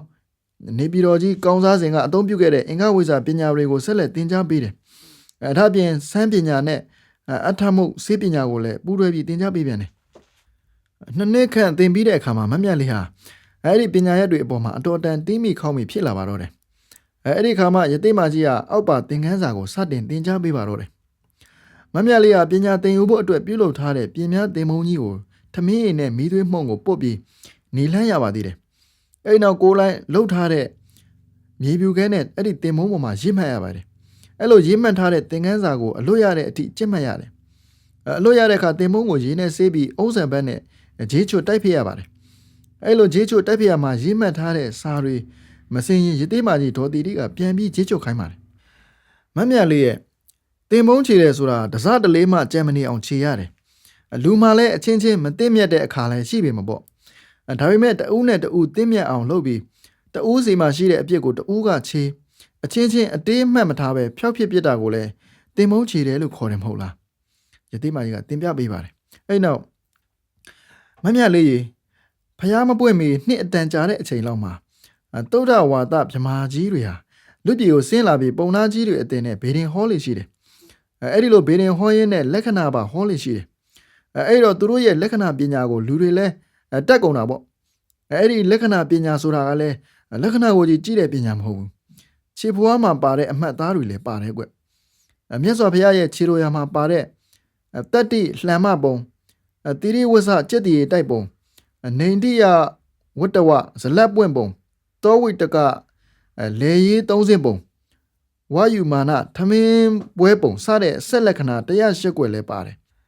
စိတ်တအင်္ဂုလိမကြမလတ်စိစက်တိတ်တီးတဲ့ခြေချောင်းလက်ချောင်းတော်ရှိတော်မူခြင်းအနုပ္ပပါယုံလီအစဉ်အတိုင်းတွေ့ရှုပြီးတဖြူးဖြူးဖြောင်းတဲ့ခြေချောင်းလက်ချောင်းတော်ရှိတော်မူခြင်းစတဲ့မြတ်စွာဘုရားရဲ့လက္ခဏာတော်80လည်းပါတယ်ကွအဝိရထဒံတော်ပလဲလုံးတွေစီကုန်းထားသလိုမခေါ်မကျဲတဲ့သွားတော်တုတ်တုတ်ကဓာထောတောက်ရှူးကျဲအလားဆွတ်ဆွတ်ဖြူတဲ့ဆွဲတော်စတဲ့မြတ်စွာဘုရားရဲ့32ဖြာသောလက္ခဏာတော်လည်းပါတယ်အဲ့ဒီချက်တွေကိုပုံနာရောင်ဆောင်ထားတဲ့သုဒ္ဓဝါဒဗြမာကြီးတွေကလူတွေကိုသင်ပေးတာပဲဘာဖြစ်လို့သင်ပေးတယ်လဲဆိုတော့နောင်ဖျားပွင့်တဲ့အခါမှာလူတွေဖို့အဲ့ဒီလက္ခဏာအချက်လက်တွေနဲ့တိုက်ဆိုင်ပြီးညွညွနိုင်အောင်ပေါ့ပြီးတော့ဘယ်လက္ခဏာဟာဘယ်ဘဝကဖြည့်ဆည်းခဲ့တဲ့ကောင်းမှုကြောင့်ပေါ်ပေါက်လာတယ်ဆိုတာလဲဗြမာကြီးတွေကလူတွေကိုသင်ပြပေးခဲ့တယ်အဲ့လိုရတိမကြီးကသင်ပြပေးပါတယ်အဲ့ဒီခါမမြလေးကအမေရဲ့ကျမကတော့စာတော့ကောက်ကောက်မသင်ဘူးပါဘူးဒါပေမဲ့ပွဲထဲမှာတော့ဖျားအလောင်းဖွားတော်မူတဲ့အခါပုံသားတွေကိုစကြဝဠာဖြစ်မလားဖျားဖြစ်မလားလို့ဟောခိုင်းနေဆိုတာကြည့်ဘူးတာပဲအဲ့ဒီတော့စကြဝဠာမင်းရဲ့လက္ခဏာနဲ့ဖျားအလောင်းရဲ့လက္ခဏာတော်ဟာတူလို့လားအမေရဲ့အဲ့လိုမေးလိုက်တဲ့အခါကျသိမကြီးကအမေးထိုက်တဲ့မေးခွန်းပေါ့များလေးရဲ့ပုံသားတွေအလဲမှာတုဒ္ဒထအမည်ရှိတဲ့ကောတညအနွယ်အမည်ရှိတဲ့ပုံသားငယ်တယောက်ကအရှင်သားသည်32ပါးသောယောက်ျားမြတ်တို့ရအပ်သည့်လက္ခဏာတော်ကြီး80သောလက္ခဏာတော်ငယ်အံ့ဘွယ်18ဖြာ108ခွက်သောစစ်လက္ခဏာအပြည့်စုံရပြီးဘုံ31တွင်အတုမရှိဓမ္မရစ်ထုတ်ထားသောဖျားအိတ်ကံဖြစ်ရမည်လို့ဟောကိန်းထုတ်တဲ့အချက်ရှိပါတယ်အဲ့ဒါပဲအချက်မှာစัจ जा မင်းလောင်းလက္ခဏာနဲ့ဖျားလောင်းလက္ခဏာကွာတယ်လဲဆိုတော့108ခွက်သောစစ်လက္ခဏာတော်ကိုအစဉ်အတိုင်းရေးတွက်ရင်38ခုမြောက်စက္ကဝတ္တိယရနာ9ပါးနဲ့တကွစัจ जा မင်းရုပ်ပုံဆိုတဲ့လက္ခဏာတော်ပါတယ်အများလေးအနေနဲ့လွတ်မှတ်ထားဖို့ကတော့စัจ जा မင်းဖြစ်မဲ့ပုံကိုရဲ့စစ်လက္ခဏာမှာစัจ जा မင်းရုပ်ပုံမထင်ဘူးဖျားလောင်းရဲ့စစ်လက္ခဏာမှာစัจ जा မင်းရဲ့ရုပ်ပုံထင်နေတယ်ပြီးတော့ဖျားလောင်းတော်မှာဖွားစာကပဲပဂရိကိုတော်ရောင်တလံမြလောက်ထွန်းပါတယ်စัจ जा မင်းမှာဒီလိုမရှိဘူးအခြားချက်တွေလည်းအများကြီးရှိသေးတယ်ဒီနှစ်ချက်နဲ့ပဲထင်ရှားပါတယ်ဆိုပြီးယသိမကြီးကဖျားအလောင်းတော်တို့မှာပဲရှိတဲ့လက္ခဏာတော်တွေကိုမမြလေးကိုသင်ပြပေးပါတယ်အဲဒီနောက်တွေမှာတာမညလူတွေမှာရှိတတ်တဲ့လက္ခဏာတွေနှဖူးရည်ဒူးရည်လက်ရည်တွေကာယဝိညာဝစီဝိညာဟူတဲ့ ကိုအမူအရာနှုတ်မူအရာတွေကိုတဖြည်းဖြည်းချင်းတင်မုံမှာပုံတွေဆွဲပြပြီးနှစ်နှစ်ခန့်တင်ပြပေးလိုက်တော့မမြတ်လေးဟာလက္ခဏာပညာမှာလည်းဖြန်းဖြန်းကွဲမြတက်မြောက်သွားပါတော့တယ်အဲဒီနောက်မှာတော့ယတိမာကြီးဟာနေကြက်ချင်းလက်ကြက်ချင်းဥက္ကပြန်ချင်းတော်လဲချင်းတိမ်ကောက်ချင်းတောသားမြို့ဝင်ချင်းစတဲ့နမိတ်တပေါင်းဘဝစတဲ့ယူဆပုံတွေမင်းစစ်အတိတိနတ်ရွာဆန်ကန်တော်ကုန်ကန်ဤပေါ်ပေါက်လေးရှိတဲ့နမိတ်တွေအစတီတို့ကိုတင်ပြပေးပါတယ်ဒီလိုနဲ့ပဲမမြလေးဟာယတိမာကြီးထံမှာပညာစည်းဘူးခဲ့ရကနေသူ့အနေနဲ့အိမ်မက်တောင်မမက်ဖူးတဲ့ပညာတွေကိုတက်မြောက်သွားပါတော့တယ်အဲ့ဒီပညာသင်နေတဲ့အချိန်အတွင်းမှာပဲအားလက်တဲ့အချိန်တွေမှာယတိမာကြီးကမမြလေးကိုထူးဆန်းတဲ့ပညာတစ်ခုသင်ပေးပြန်ပါတယ်အဲ့ဒီပညာကတော့နန်းတွင်းသူတို့ရဲ့ပန်းပြစ်ချင်းစရိုးပြစ်ချင်းအတက်အပါဝင်နန်းတွင်းသူတို့ရဲ့တိမ်မွေ့နည်းတဲ့တိုင်းအတက်ပညာရဖြစ်ပါတယ်အဲ့ဒီအတက်ပညာသင်တဲ့အခါမှာမမြလေးအတွက်အထူးလွယ်ကူတဲ့အချက်ကမမြလေးကိုယ်တိုင်ကအကတက်နေခြင်းကြောင့်ပဲဖြစ်တယ်တီဝမင်းပါတော်မမူမီကာလတန်ကြာတော့ကပညာရှိကြီးတဦးဟာတိုင်းပညာကိုကာကျိုးကောက်ွက်ထဲမှာအစဉ်ပြေအောင်တွတ်သွင်းသွားခဲ့တယ်ကားကွက်အားလုံးကတိုင်းကွက်အားလုံးဖြစ်နေပါတယ်နှစ်ပါးသောကားကွက်မှာအနီးကပ်တိုက်ခိုက်တဲ့ကားကွက်မျိုးဖြစ်တယ်အပြိုတော်အကမှာပါတဲ့ခုနှစ်ထွေကားကွက်ဘလူးကမြောက်ကဇော်ကတွေဟာပြင်းထန်တဲ့တိုင်းရဲ့တိုက်ကွက်လှုပ်ဝက်ချက်တွေဖြစ်ပါတယ်ဘလူးကမှာအထူးသဖြင့်လက်သီးကိုအသုံးပြုခြင်းဒူးအသုံးပြုခြင်းတရောင်ခြေပြားလက်ဝဲရဲ့တက်လုံးတက်ပေါက်တွေပြည့်ပြည့်စုံစုံသွင်းထားခဲ့ပါတယ်ဘလူးကမှာဖနှောက်ဆောင်ခြင်းဟာအနီးကပ်တိုက်ပွဲမှာရန်သူရဲ့ခြေထောက်ကိုတွင်ကျိုးအောင်ချိုးနိုင်တဲ့တိုက်ကွက်တွေဖြစ်ပါတယ်တရောင်နှစ်ဖက်ကိုမြှောက်ပြီးဘယ်ရင်းညာရင်ကတဲ့ကားကွက်ဟာနောက်မှဝင်လာတဲ့ရန်သူရဲ့ရင်ဝကိုတရောင်နဲ့အသေးလဲတိုက်ပြစ်နိုင်တဲ့ကားကွက်ဆန်းတစ်မျိုးပဲဖြစ်ပါတယ်မြောက်ကတော့အနီးကပ်တိုက်ပွဲမှာရှောင်းတိန်တဲ့ကားကွက်တွေဖြစ်ပြီးရန်သူရဲ့မျက်နှာကိုအမိရတိုက်တဲ့ကြောက်မဲ့ဖွယ်ရာတိုက်ကွက်တွေဖြစ်ပါတယ်ဇော်ကတော့ဒုတ်တိုင်းရိုက်ကွက်တွေပဲ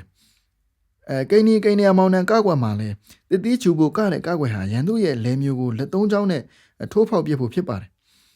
်ကိန်းနီကြောက်ကြည့်ဆိုတဲ့ကားကွက်ကတော့ရန်သူရဲ့မျက်လုံးကိုဖောက်ဖို့စီမံထားတဲ့ကားကွက်မျိုးဖြစ်တယ်ငှက်မောင်နှံအစာခွန်းတဲ့ကားကွက်မှာလဲတရောင်ရောဒူးပါအသုံးပြုပြီးတိုက်ခိုက်တဲ့ကားကွက်မျိုးဖြစ်ပါတယ်စတုံးနောက်ကိုလက်နှစ်ဖက်ပစ်ပြီးဇက်ကိုမော့လေပတ်ပြီးကရတဲ့ကားကွက်တွေမှာလဲစတုံးမှာထိုးထားတဲ့စတိုးကိုဖြုတ်ယူပြီးရန်သူရဲ့နှလုံးသေးပုတ်ကိုပြစ်ပေါက်နိုင်တဲ့ကြောက်မဲ့ဖွယ်ရာတက်ပေါက်ပဲဖြစ်ပါတယ်ပန်းပန်ဟန်ကတဲ့ကားကွက်မှာလဲခေါင်းမှာပန်ထားတဲ့ပန်းပွင့်တဲ့အစိလူးထားတဲ့ကျဲဝင်းတွေကိုဖြုတ်ယူပြီးမိမိအလိုရှိတဲ့သူကိုပြစ်ပေါက်နိုင်တဲ့လျှို့ဝှက်ကားကွက်ဖြစ်ပါတယ်မမြလေးတက်ကျွမ်းပြီးသားကာချိုးကားကွက်တွေဟာယတိမာကြီးနဲ့တွေ့တဲ့အခါမှာတော့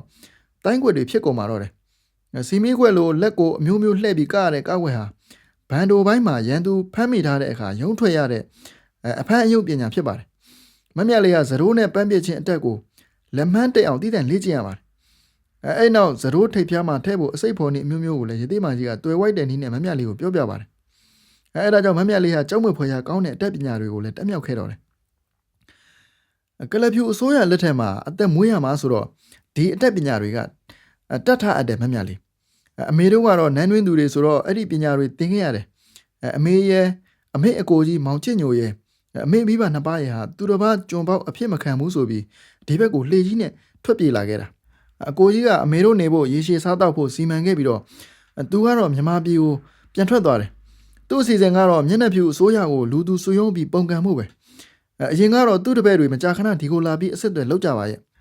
နောက်တော့လည်းမလာကြတော့ဘူးအကိုကြီးလည်းအင်္ဂလိပ်အစိုးရလက်ချက်နဲ့တေချာပြီလို့နောက်ဆုံးသတင်းရတာပဲအမေတို့မိသားစုကတော့ဒီမှာပဲဇက်မြို့ကိုစဉ်းစားခဲ့တာ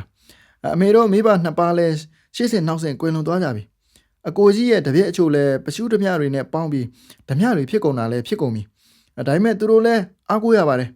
6လတစ်ချိန်3လတစ်ချိန်ဒီကိုလာကြတယ်တချို့လဲအမေကြီးစီမှာဆေးဝါးကုဖို့ရည်ရွယ်ချက်နဲ့လာကြတာပေါ့မြားလေးကိုတွေ့တဲ့နေရာသူတို့လှေတွေစိုက်တဲ့နေရာပေါ့အခုတော့အကိုကြီးရဲ့တပည့်တွေမရှိတော့ဘူးပရှုတွေပဲလာလေးရှိတယ်သူတို့ကအမေကြီးရဲ့ဆေးကုခံတဲ့လူရင်းတွေလေအမေတယောက်တည်းဒီကျုံးပေါ်မှာနေခဲ့တာအခုတော့မက်စစ်ကောင်းလည်းအဖော်ရပြီပေါ့နန်းတွင်းမှာနေတော့ကအမေအသက်ဘယ်လောက်ရှိပြီလဲဒေါ်စီကောင်းကမေးတော့ရသေးမှကြီးကဘယ်စီအောင်မလဲကွယ်အပြိုပေါ်ဝင်စားပေါ့ဒါပေမဲ့နန်းတွင်းမှာအပြိုတော်လှုပ်ပြီးဘရင်နာမှာခါစားဖို့ဆိုတာလွယ်တာမဟုတ်ဘူးပညာရှိတွေကရွေးချယ်တာအိမ်တော်ဝန်တူးတဲ့အမိတ်နဲ့ပြီးတာမဟုတ်ဘူးရွှေပြည်မင်းကြီးတို့လိုပုံကိုကြီးတွေကစစ်ဆေးနေတာပညာကိုစုံနေအောင်တက်ရတယ်တချင်းဆိုရရမယ်အကတက်ရမယ်ယတုကဗျာအဆက်အဟက်တက်ရမယ်အနှိပ်ပညာတက်ရတယ်တိုင်းပညာဘန်ဒိုပညာတွေတက်ရတယ် ဘရင်အနားမှာအပြိုတော်ပေါက်စာကလေးနေရတယ်ဆိုပြီးတုံလူကဘရင်အသက်ကိုလောက်ကြံဖို့မကြံစီလိုက်နဲ့အဲ့ဒီအပြိုတော်ပေါက်စာလေးလက်ထဲမှာပဲအသက်ပါသွားနိုင်တယ်အဲ့လိုဆိုတော့မြာလေးကမေးစရာရှိမယ်ဒီလောက်တော်ကြရတာနဲ့ဘာဖြစ်လို့တိုင်းပြည်ဆုံးရှုံးသွားတယ်လဲလို့ဒါကဒီလိုကွအချင်းချင်းမညီညွတ်တာလည်းပါတယ်ခင်မီလက်နဲ့တွေတီချွင်ဆန်းသက်ဖို့ဝန်လေးခဲ့တာလည်းပါတယ်ငါတို့မြန်မာတွေတက်ထားတဲ့ဓာရီလှန်ရွေးတွေဟာလည်းတနံပြောင်းနဲ့တွေ့တော့အစွမ်းပြခွင့်မရတော့ဘူးလက်နဲ့ချင်းလူသူချင်းတူရင်လားအမေတို့မြန်မာတွေဟာမညံ့ပါဘူးကွယ်တကယ်သွေးကောင်းတဲ့လူမျိုးပြပါဆိုရင်အမေတို့လူမျိုးပဲကွဒီလိုနဲ့ပဲမမြလေးဟာရသေးမာကြီးဒေါ်တီရီဝရမ်းပြေးဒေါ်စစ်ကောင်းလို့နဲ့အတူကျုံပေါ်မှာ6နှစ်ကျော်9နှစ်တိုင်အောင်နေထိုင်ခဲ့တယ်လို့ဆိုပါတယ်အဲ့နောက်မှာရသေးမာကြီးဒေါ်တီရီထံကိုရောက်လာတဲ့ပရှုတို့ရဲ့လှေကြုံနဲ့မြန်မာပြည်ပင်လဝစီကိုပြန်လာခဲ့ပါတော့တယ်ပရှုတွေဟာရသေးမာကြီးဒေါ်တီရီကိုလေးစားသူတွေဖြစ်ကြတာကြောင့်မမြလေးကိုကောက်ကောက်မွန်မွန်စောင့်ရှောက်ပြီးခေါ်ခဲ့ကြတယ်မြန်မာပြည်ပင်လဝမှာလှေကြီးကိုရက်ပြီးမမြလေးကိုအနည်းဆုံးရွာတရွာကိုပို့ဆောင်ပေးခဲ့ကြတယ်မမြလေးဟာပင်လဝကိုရောက်တဲ့အခါမြို့ပေါ်ကိုမတက်သေးပဲရသေးမာကြီးတင် जा ပေးလိုက်တဲ့ရုပ်ပြောင်းရုပ်လွှဲအတက်ပညာနဲ့အဖွားကြီးတရံရုပ်ဖြက်ပြီးပင်လယ်ပိုင်းတငါရွာတွေကိုလှည့်လည်ပြီးဆေးကူချင်းဆေးပေးခြင်းတခါတည်းဗီဒင်ဟောပြောလုပ်ငန်းတွေကိုလုပ်ကိုင်ရင်းနဲ့ပလိပ်ပဲ့ရဲ့အခြေအနေကိုစုံစမ်းခဲ့တယ်ဒီလိုနဲ့တစ်နှစ်ကျော်ကြေးရွာတွေမှာလှည့်လည်ပြီးအခြေအနေကိုအကဲခတ်ပြီးမှရန်ကုန်ကိုတက်လာပါတယ်ရန်ကုန်ကိုရောက်ရင်ဗဟန်းဘက်ကသီလရှင်တဦးနဲ့မိတ်ဖွဲ့ပြီးသီလရှင်ဇေယျမှာခိတ္တနေထိုင်ပါတယ်အဲ့ဒီသီလရှင်ရဲ့အမည်ကတော့ဒေါ်ဆန္နာဖြစ်ပါတယ်မမြလေးဟာသူ့ရဲ့အမည်ကိုလည်းမမြလေးလို့မပေးတော့ပဲရသေးမာကြီးပြောင်းပေးလိုက်တဲ့စောလှနွယ်ဆိုတဲ့အမည်နဲ့ပဲအတိပေးခဲ့ပါတယ်ဒီလိုနဲ့သီလရှင်မာကြီးထံမှာမိခိုနေနဲ့သီလရှင်မာကြီးနဲ့ပတ်သက်တဲ့မိတ်ဆွေတွေကိုမမြလေးကဘေးရင်တွက်ပေးပါတယ်မမြလေးကစမ်းပေတွေကိုကောင်းကောင်းမွန်မွန်တက်ကျွမ်းသူဖြစ်တာပဲနဲ့ဘေးရင်အဟောတွေမှာထူးထူးခြားခြားမှန်ကန်နေပါတော့တယ်ဓာတ်ရိုက်ချင်းရေရာချေချင်းတွေကလည်းပြောတဲ့အတိုင်းအထမြောက်အောင်မြင်တာကြောင့်ဘေးရင်မေးသူတွေဟာလည်းတဖြည်းဖြည်းများပြားလာပါတော့တယ်အဲဒါကြောင့်သီလရှင်ဒေါ်ဆန္နာရဲ့ဇေယျမှာအမြဲတမ်းလူတွေပြည့်နေပါတယ်နောက်ပိုင်းမှာငွေကြေးချမ်းသာသူတွေဩဇာတိတ်ကမရှိတဲ့သူတွေတောင်မမြလေးထံကိုလာရောက်ကြတယ်မမြလေးဟာဘေးရင်ဟောလို့ရတဲ့ငွေနဲ့တင်ဒေါ်ဆန္နာရဲ့ဇေယျကိုအစ်စ်ပြန်ဆောက်ပေးနိုင်ခဲ့တယ်တနေ့မှာတော့မမြလေးထံမှာမကြာခဏဘေးရင်လာကြည့်တဲ့ဖောက်တဲ့အမျိုးသမီးကြီးတူကဇေယျမှာဥပုပ်ရက်ရှည်ဝင်လိုတယ်လို့ဆိုပြီးဒေါ်ဆန္နာထံမှာခွင့်တောင်းပြီးဇေယျမှာလာနေပါတယ်အဲ့ဒီအမျိုးသမီးကြီးရဲ့အမည်ကလည်းစောလှနွယ်ဖြစ်နေပါတယ်အဲ့ဒီအမျိုးသမီးကြီးဟာအသက်40ကျော်အရွယ်ရှိပြီမမြလေးဟာလည်းရုပ်ဖြစ်ထားတာကြောင့်အဲ့ဒီအမျိုးသမီးကြီးနဲ့ရွယ်တူခန့်ဖြစ်နေပါတယ်အဲ့ဒီအမျိုးသမီးကြီးဟာစကားပြောရမှာအနေငယ်ဝဲပါတယ်မမြလေးတို့ရဲ့ဇေယျမှာရက်တန်ကြာနေပြီးတဲ့အခါမှာမမြလေးနဲ့ပို့ပြီးရင်းနှီးလာပါတော့တယ်တနေ့မှာဇေယျပိုင်ရှင်သီလရှင်မကြီးကသူ့ရဲ့ဆရာသီလရှင်မကြီးတူပြည်မြို့မှာအနေဆာရောက်တယ်ကြားလို့ပြည်မြို့ကိုလိုက်သွားရတယ်အဲ့ဒီချိန်မှာပဲမမြလေးနဲ့ဒေါ်စောလှနွယ်ပဲကြံရိတ်ခဲ့တယ်ဥပုံနေနဲ့တိုက်ဆိုင်တာကြောင့်ဘေးရင်မေးသူတွေလည်းမလာတာကြောင့်နဲ့အဲ့ဒီဇေယျမှာမမြလေးနဲ့ဒေါ်စောလှနယ်ပဲကြံခဲ့ပါတယ်အဲ့ဒီခါဒေါ်စောလှနယ်ကမမြလေးကိုဆီယာမနဲ့အေးအေးဆေးဆေးစကားပြောချင်လို့ဥပုပ်ရက်ရှည်ဝင်မဲဆိုပြီးဒီဇေယျမှာလာနေတာဒီကနေ့မှာပဲအေးအေးဆေးဆေးစကားပြောခွင့်ရတော့တယ်ဆီယာမနာမည်ကလည်းစောလှနွယ်ကျမနာမည်ကလည်းစောလှနွယ်ဆိုတော့နာမည်ချင်းလည်းတူတယ်စိတ်ချင်းလည်းတူကြလိမ့်မယ်ထင်ပါရဲ့အဲ့ဒါကြောင့်ဆီယာမလိုပညာဉာဏ်အမျှော်မြင်ရှိတဲ့လူနဲ့တိုင်ပင်ရရင်ကောင်းမယ်ဆိုပြီးတိုင်ပင်မလို့ပါပဲလို့ပြောလိုက်ပါတယ်ပြောပါလေဒေါ်စောလှနွယ်ရေကျမနဲ့ဒီလောက်ပေါင်းလာတာဆိုတော့ကျမသဘောလဲရိတ်စားမိလောက်ရောပေါ့ဒီလို့ရှင်ကျမရဲ့အမေကရှမ်းလူမျိုးအစ်စ်ပဲရှမ်းပြည်နယ်မှာတော့ပစ္စည်းဥစ္စာလည်းရှိဩဇာအာဏာလည်းရှိတယ်ဆိုပါတော့ကျမအမေမှာကအကိုတယောက်လည်းရှိသေးတယ်အကိုနာမည်ကစောပန်းနဲ့ကျမအမေနာမည်ကတော့စောနန်းနဲ့ဘဝရှင်မင်းတို့မင်းတရားကြီးနှက်ရွာမဆန်းခင်တစ်နှစ်လောက်မှာပဲအဲ့ဒီစောပန်းနဲ့စောနန်းကိုခေါ်ယူမွေးစားတယ်လို့သိရတယ်စောပန်းစောနန်းတို့ရဲ့အဖေကဩဇာအာဏာရှိတဲ့လူဖြစ်တော့ပုံစားပုံကံမပြုတ်အောင်ခေါ်ထားတဲ့သဘောလဲပါမှာပေါ့ရှင်သူတို့နှစ်ဦးစလုံးဟာနန်းတွင်းမှာပဲကြီးကြပဲဘဝရှင်မင်းတရားကြီးနှက်ရွာဆန်းကန်တော်ကုံလို့ဒီဘောမင်းသားနန်းတက်တဲ့အခါမှာလဲသူတို့နန်းတွင်းမှာရှိကြပါတယ်ဒီဘောမင်းပါတော်မူတဲ့အခါကျတော့စောပန်းစောနန်းဟာရှမ်းပြည်နယ်ကိုပြန်ကြတာပဲဒါပေမဲ့စောပန်းရဲ့တငယ်ချင်းမောင်ချစ်ညိုဆိုတဲ့လူပြိုတော်သားတဦးကရှမ်းပြည်နယ်ကိုမပြန်နဲ့အင်္ဂလိပ်အစိုးရကိုပြန်ပြီးတော်လှန်ရမယ်ဆိုပြီးမောင်နှမနှစ်ယောက်ကိုပြောတော့တာပဲအဲ့ဒီမှာမောင်နှမနှစ်ယောက်ကလည်းမောင်ချစ်ညိုနဲ့အတူလိုက်မယ်ဆိုပြီးလိုက်သွားခဲ့တာပဲမကြခင်မှာပဲသူတို့မောင်နှမရှမ်းပြည်နယ်ကိုတက်သွားပြီးသူတို့ဖခင်ပိုင်တဲ့စိန်ရွှေရတနာအမြောက်အများကိုယူသွားကြတယ်လို့သိရတယ်အဲ့ဒါတည်းမကသေးဘူးဒွမ်းနန်းတွင်းသူနန်းတွင်းသားအတော်များများကရောအဲ့ဒီခေတ်တထေးသူကျတော်တော်များများကရော စောပန်းနဲ့မောင်ချစ်ညိုကိုယုံကြည်ကြတဲ့အတွက်သူတို့ပိုင်ပစ္စည်းတွေကိုခေတ်ကာလကောင်းတဲ့အထိတိုးဝက်ပေးထားဖို့ဆိုပြီးအနှံလိုက်ကြတယ်အဖိုးတန်ပစ္စည်းတွေဆိုတာမနှဲပါဘူးအဲ့တော့အဲ့ဓာတွေကိုစောပန်းနဲ့မောင်ချစ်ညိုတို့ကစရင်လောက်ပြီးကိုမင်းကိုချင်းဖြစ်တဲ့အခါပြန်ပေးရအောင်စီစဉ်တာပေါ့ရှင်ပြီးတော့ပစ္စည်းတွေကိုစင်အိုးတွေနဲ့ထည့်ပြီးရွက်လေကြီးနဲ့ဒစည်းနဲ့ပင်လယ်ကိုထွက်သွားကြတာအဲ့ဒီလိုထွက်သွားတဲ့အခါမှာမောင်ချစ်ညိုရဲ့နှမတစ်ယောက်လည်းပါတယ်မောင်ချစ်ညိုရဲ့မိဘနှစ်ပါးလည်းပါတယ်ပင်လယ်ထဲကကျိုးကြီးတစ်ကျုံးလည်းရောက်ရောအဲ့ဒီကျုံးမှာပစ္စည်းတွေကိုဝှက်ကြတယ်ပြီးတော့အဲ့ဒီကျုံးနဲ့မလှမ်းမကမ်းမှာမောင်ချစ်ညိုရဲ့မိဘနှစ်ပါးနဲ့အပြိုပေါ်ဝင်စားနှမလေးတစ်ယောက်အခြေချနေတိုင်းမို့ဆိုပြီးနေခဲ့ကြတယ်ဒါပေမဲ့စောနန်းကတော့ကျုံးပေါ်မှာမနေနိုင်ဘူးမြို့ပေါ်ကိုပြန်ကျင်နေဆိုလို့စောပန်းနဲ့မောင်ချစ်ညိုကစောနန်းကိုရန်ကုန်ပြန်ခေါ်လာပြီးဘိုးတထောင်မှာစောနန်းနေဖို့နေရာချထားပေးခဲ့တယ်စောပန်းနဲ့မောင်ချစ်ညိုကတော့ရွက်လေကြီးနဲ့ပြန်ထွက်သွားကြတယ်သူတို့အစီအစဉ်ကတော့လူသူစုယုံပြီးအင်္ဂလိပ်ဆိုရကိုပြန်ပြီးတော်လှန်ဖို့ပေါ့ဒီမှာစကားတစ်ခုကြံသွားတယ်စောနန်းနဲ့မောင်ချစ်ညိုကလည်းရင်ငန်နေကြတယ်ဆိုတာပဲမောင်ချစ်ညိုရဲ့အစီအစဉ်ကတော့သူတို့အရေးတော်ပုံကြီးပြီးမှစောနန်းကိုလက်ထပ်ယူမယ်ပေါ့အဲ့ဒါကြောင့်သူတို့ခရီးထွက်ကန်ဒီမှာမောင်ချစ်ညိုနဲ့အကိုဖြစ်တဲ့သူစောပန်းကစောနန်းကိုရတနာပစ္စည်းတွေမြုပ်ထားတဲ့ကျွန်းအမှတ်အသားကိုမြေပုံရေးပြီးသွားကြတယ်တဘောကတော့သူတို့ဟာတေလူတွေဖြစ်တယ်သူတို့တေသွားပြီးခေတ်ခါကောင်းတဲ့အခါမှာရတနာပစ္စည်းတွေကိုပြန်ယူပြီးပိုင်ရှင်တွေကိုစရင်းနဲ့ပြန်ပေးဖို့ပါပဲအဲ့နောက်မှာစောပန်းရောမောင်ချစ်ညိုရောမကြာရုပ်ဖြစ်ပြီးရောက်လာကြတယ်နောက်တော့စောပန်းတယောက်တည်းပဲလာတယ်မောင်ချစ်ညိုတော့အိန္ဒိယပြည်မှာထောင်သားတွေကိုဝင်ကယ်ရင်းတိုက်ပွဲကျသွားတယ်လို့ပြောတယ်အဲ့ဒီအကျိုးကြောင့်ပြောပြီးပြန်သွားတဲ့အခောက်ကစပြီးစောပန်းလည်းပေါ်မလာတော့ဘူးစောပန်းတေးပြီးပေါ့ဆရာမရေနောက်တော့လဲစောနန်းကရှမ်းအမျိုးသာ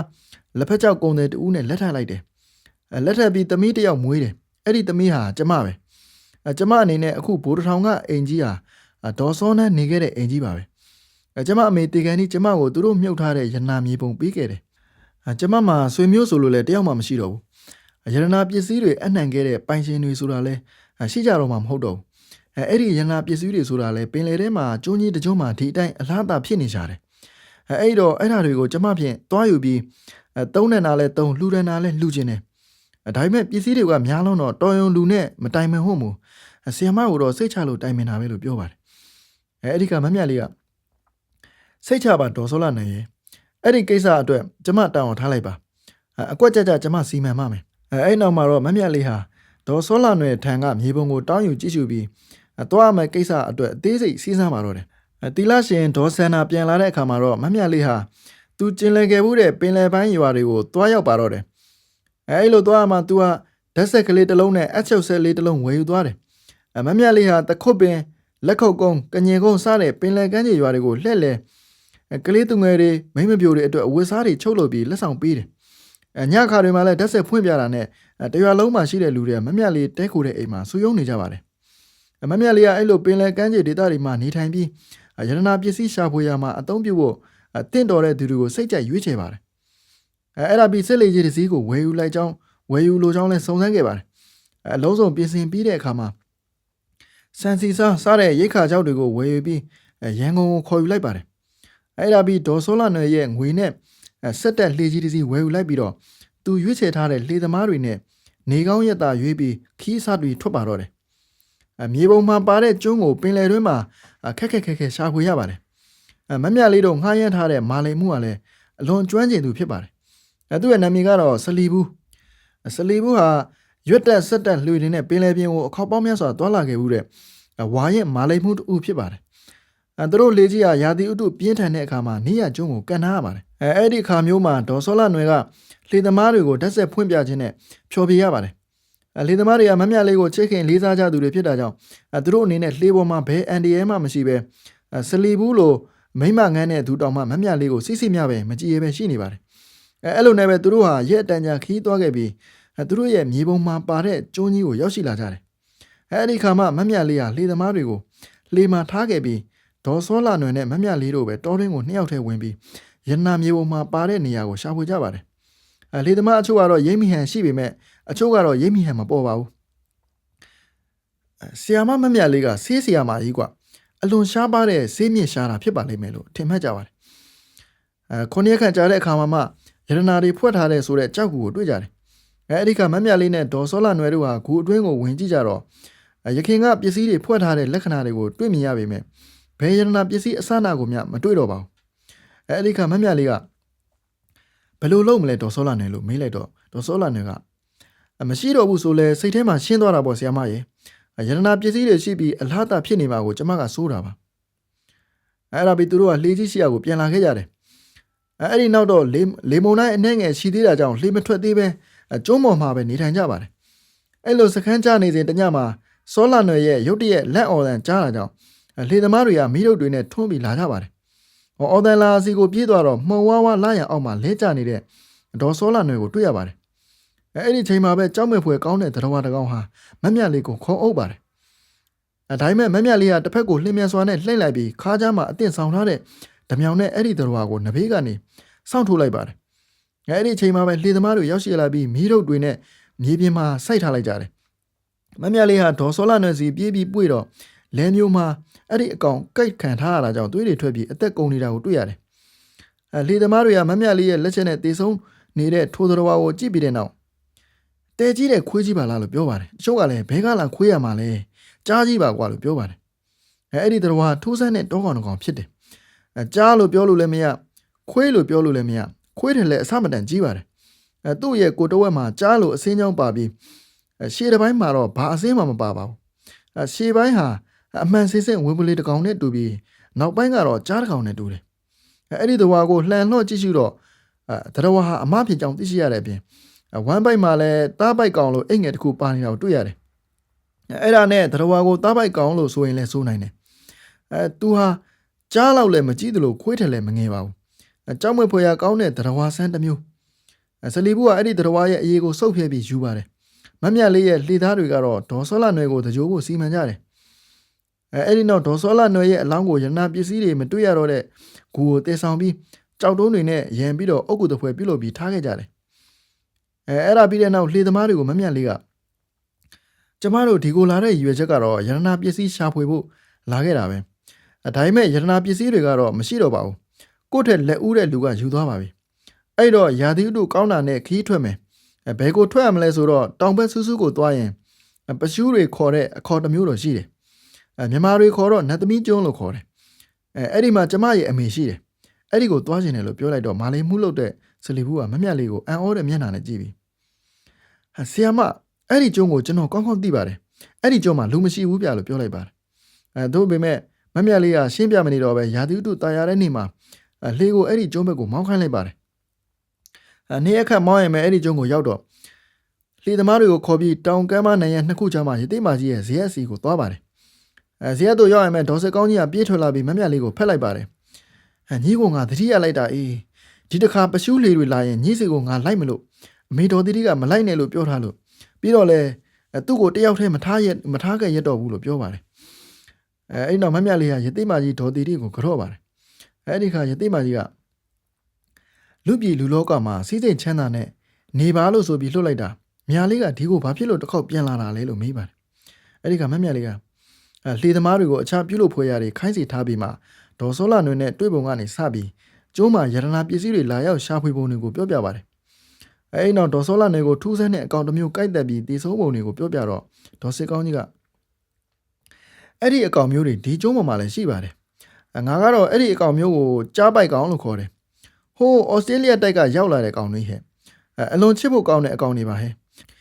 လူကိုရမ်းမမှုပါဘူးအမှတ်တမဲ့ဆိုတော့လန့်ပြီးလှုပ်လိုက်တာပါလို့ပြောပါတယ်အဲ့ဒီခါရသိမာကြီးဒေါ်တီတီကမမြတ်လေးနဲ့ဆက်လက်ပြီးစကားပြောပြီးတဲ့နောက်ဒေါ်စောနန်းဆိုတာငါအကိုမောင်ချင်းညိုနဲ့မြစ်တာမျှကြတာတို့ကကလေးပဲရှိပါသေးတယ်လေဒေါ်စောနန်းတို့ကအရွယ်ရောက်နေပြီဒီပစ္စည်းတွေလာချကြတာကိုတနာစရာကွယ်အေးလေသူနဲ့မထိုက်တန်တော့လဲ तू မရရှာဘူးပေါ့လို့ပြောပါတယ်အဲ့ဒီခါဒေါ်စေကောင်းကမမြတ်လေးနဲ့တော့ထိုက်တန်တယ်ပေါ့နော်လို့ဝင်မိလိုက်တော့ရသိမာကြီးဒေါ်တီတီကအေးမြာလေးနဲ့တော့ထိုက်တန်နေဟဲ့ညီလှေသမားတွေကိုစိတ်ချရအောင်လှေပေါ်ကိုထင်းတွေဖြတ်ပြီးတင်ခိုင်းတာအေးသူတို့အလုံးလုံးနေတော့ဒို၃ယောက်ကတော့တက်ရအောင်လို့ပြောတာကြောင့်မမြလေးဟာသူ့ရဲ့လှေသမားတွေကိုထင်းတွေဖြတ်ပြီးလှေပေါ်ကိုတင်ဖို့ခိုင်းစီခဲ့ပြီးတဲ့နောက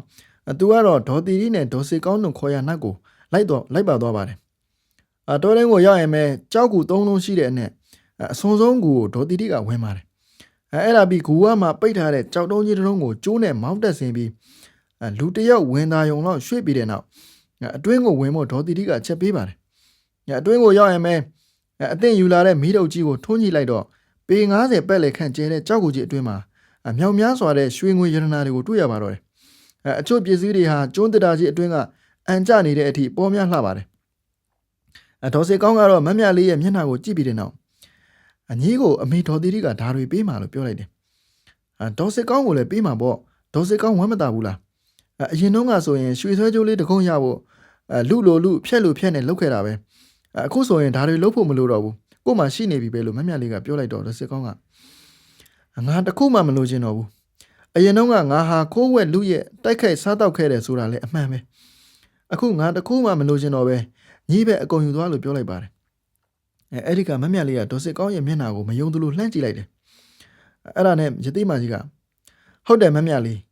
ဒီပစ္စည်းတွေကိုမက်စစ်ကောင်းကိုငါကအရင်ပေးတာပါသူလုံးဝမလိုချင်တော့ဘူးတဲ့ဒီပစ္စည်းတွေဟာကြာပါပြီမမြလေးလို့မြေပုံမှာပါတဲ့ကျွန်းကနေပြီးဒီကျွန်းကိုပရှုသမျှတွေရဲ့အကူအညီနဲ့အမေရွှေ့ထားတာသူတို့တောင်မသိကြဘူးတစ်တာတွေနဲ့ရိုက်ပိတ်ပြီးဆေးမြစ်တွေဆိုပြီးတည်ထားတာကိုမြန်မာပိုင်ပစ္စည်းတွေတခြားကျွန်းမှာရောက်နေတော့ကိုလည်းစောင့်ရှောက်ဖို့ခက်တယ်မဟုတ်လားအမေကိုယ်တိုင်ရွှေ့ထားတာဒါကြောင့်ညီတို့သွားရှာတော့မတွေ့တော့တာပေါ့မမြလေးဟာဒေါ်တီတီပြောတဲ့စကားကိုစိတ်ဝင်စားပဲဒေါ်စစ်ကောင်းလိုလူရဲ့ချင်းခိုးဝက်ချင်းပြုတ်လုခဲ့သူတူကရတနာကိုတွေးပါလျက်နဲ့လိုချင်မဲမောမှုမရှိတာကိုအံ့ဩနေပါတယ်ဒေါ်စစ်ကောင်းဒီရတနာပစ္စည်းတွေကိုမလိုချင်ဘူးဆိုတာဒီကျွန်းပေါ်မှာတော့ဟုတ်တာပေါ့လေဘယ်မှာသွားဝက်မလဲဘယ်မှာသွားသုံးမလဲကျမတို့မြန်မာပြည်ပြန်ပြီးနေမယ်ဆိုရင်တော့ဒေါ်စစ်ကောင်းလည်းလိုချင်မှာပေါ့လို့မမြတ်လေးကပြောလိုက်ပါတယ်အဲ့ဒီကဒေါ်စစ်ကောင်းကမလိုချင်ဘူးငါမြန်မာပြည်ကိုပြန်လို့လည်းရပါတယ်အမေဒေါ်တီတီကလည်းပြန်ခွင့်ပေးတယ်မနစ်ကလာတဲ့ပရှုလေသမားတွေငါ့ကိုပြန်ပို့ပေးမယ်ပြောကြပါတယ်ငါကိုယ်တိုင်ကမပြန်ချင်တော့တာအမေဒေါ်တီတီနဲ့နေရတာငါစိတ်ချမ်းသာတယ်ပြီးတော့ညီဘာမှမသိလို့ငါအမေဒေါ်တီတီစီကရတနာ14မျိုးရပြီညီရမယ်ရတနာကညီအတွက်ပူလောင်ခြင်းပူလောင်အောင်မယ်ငါရတဲ့ရတနာ14မျိုးကတော့မပူလောင်တော့ဘူးလို့ပြောလိုက်တယ်ရတနာ14မျိုးတောင်ဟုတ်လားဟုတ်တယ်အမေဒေါ်တီတီနဲ့အတူနေတဲ့နှစ်တွေမှာအဲ့ဒီ14မျိုးငါမှရရှိသွားတာပဲအဲ့ဒါကဘာလို့လဲဆိုတော့တစ်ဘသူကမှမနာလိုဝန်တိုခြင်းမရှိတော့ဘူးနှစ်ကျင်နာမှုဆိုတာငါနားလည်သွားပြီသုံးငါဟာအရင်ကမစစ်ကောင်းမယ်ငါပစ္စည်းငါကိုဆိုတဲ့အစွဲလန်းတွေတိတ်ကြီးခဲ့တယ်ငါဆိုတာကိုရှေ့တန်းတင်ခဲ့တာပေါ့အေးအခုငါမှငါဆိုတဲ့အစွဲမရှိတော့ဘူးလေးအပူနဲ့အေးအေးဆင်းရဲခြင်းနဲ့ချမ်းသာကိုတထက်ထဲငါတသားတယ်လို့နားလည်သွားပြီငါအဲ့ဒါကြောင့်ငါမှကိုကျိုးဖက်တယ်ဆိုတာမရှိတော့ဘူး6အခါခတ်သိမ်းရောက်ရဲတဲ့သွားပြီ9အဲ့ဒါကြောင့်လဲငါရဲ့ဆုံးဖြတ်ချက်တွေဟာခိုင်မာတယ်10မြတ်စွာဘုရားသခင်ကိုစိတ်ရောနှလုံးမှာငါကြည်ညိုတတ်ပြီ9အဲ့လိုကြည်ညိုတတ်တဲ့နေ့ကစပြီးငါအနေနဲ့သူတစ်ပါးကိုမကြောက်တော့ဘူး10အဲ့ဒါကြောင့်သူတစ်ပါးကိုလည်းငါမကြောက်ရွံ့စေတော့ဘူး17ပြီးတော့ငါအနေနဲ့အလွန်မင်းပျော်ရွှင်နေဆိုတာမရှိတော့ဘူး12အဲ့ဒါကြောင့်လည်းအလွန်မင်းဝမ်းနေတယ်ဆိုတာလည်းမရှိတော့ဘူး73ဒါကြောင့်ငါဟာစိတ်ရောကိုယ်ပါတန်ရှင်းစင်ကြယ်နေပြီ14ငါအလုတ်လို့ရှင်လုံနေမယ်ဒါပေမဲ့အဲ့ဒီအလုတ်တွေအကျိုးတရားကိုမမျှော်လင့်တော့ဘူးအဲ့လိုဒေါ်စေကောင်းကြီးကပြောလိုက်ပါတော့တယ်အဲ့ဒီခါမမြလေးကဒေါ်စေကောင်းကြီးကရိုးရိုးကြောက်တုံးကြီးပဲအမေဒေါ်တီတီလိုစိန်နှုံးစိန်ဝင်ကြီးနဲ့အတူနေရတော့ရောပြီးစိန်ဖြစ်သွားတာပါလို့ပြောလိုက်ပါတယ်အဲ့ဒီကဒေါ်စေကောင်းကမဟုတ်ဘူးမမြလေးငါဟာကြောက်တုံးကြောက်ခဲကြီးမဟုတ်ဘူးငါဟာငကိုကလေးကစိန်နှုံးစိန်ခဲကြီးဖြစ်တယ်အမေဒေါ်တီတီလည်းစိန်နှုံးစိန်ခဲကြီးပဲညီလည်းစိန်နှုံးစိန်ခဲပဲညီနဲ့ပါလာတဲ့လှေသမားတွေလည်းစိန်နှုံးစိန်ခဲပဲဒါပေမဲ့ကိုဟာကိုစိန်နှုံးစိန်ခဲကြီးငကိုကလေးကဖြစ်နေကြောင်းမသိကြဘူးလေသူရုပ်မာရဲလို့အထူးမရှိဘူးထို့သူတော်စင်ရဲလို့လည်းအထူးမရှိဘူးဒါကြောင့်ဒီလောကကြီးမှာလူဆိုးကြီးတွေကနေသူတော်စင်ကြီးတွေဖြစ်သွားတာပေါ့သူတော်စင်မာလို့အများကသိနေတဲ့သူတွေကလည်းလူဆိုးကြီးတွေဖြစ်သွားတာတွေ့ဘူးတယ်မဟုတ်လားညီကမြို့သူပါအေးအပူအေးတိုင်းနဲ့ဗျာဒားတိုင်းတော့မြင်ဘူးမှာပါအဲ့ဒီဗျာဒားတိုင်းဟာအပူအတွက်တတိုင်းအေးအေးအတွက်တတိုင်းဆိုပြီးနှစ်တိုင်းလုံးမထားပါဘူးတတိုင်းနဲ့လှုပ်ထားတာပါပူတယ်ဆိုတာလည်းဒီတိုင်းမှာပဲပြတယ်အေးတယ်ဆိုတာလည်းဒီတိုင်းမှာပဲပြတယ်ပူတယ်လို့ပြတဲ့အခါမှာအေးမှတ်မှာဗျာဒားဟာမနေတော့ဘူးအဲ့ဒီလိုပဲအေးတယ်လို့ပြတဲ့အခါမှာဗျာဒားဟာပူတဲ့အမှတ်မှာမနေတော့ဘူးဒါကြောင့်အေးအေးနဲ့အပူဟာတခုတည်းသောဗျာဒားရဲ့အမှတ်လက္ခဏာမဟုတ်ပါဘူးလားကွယ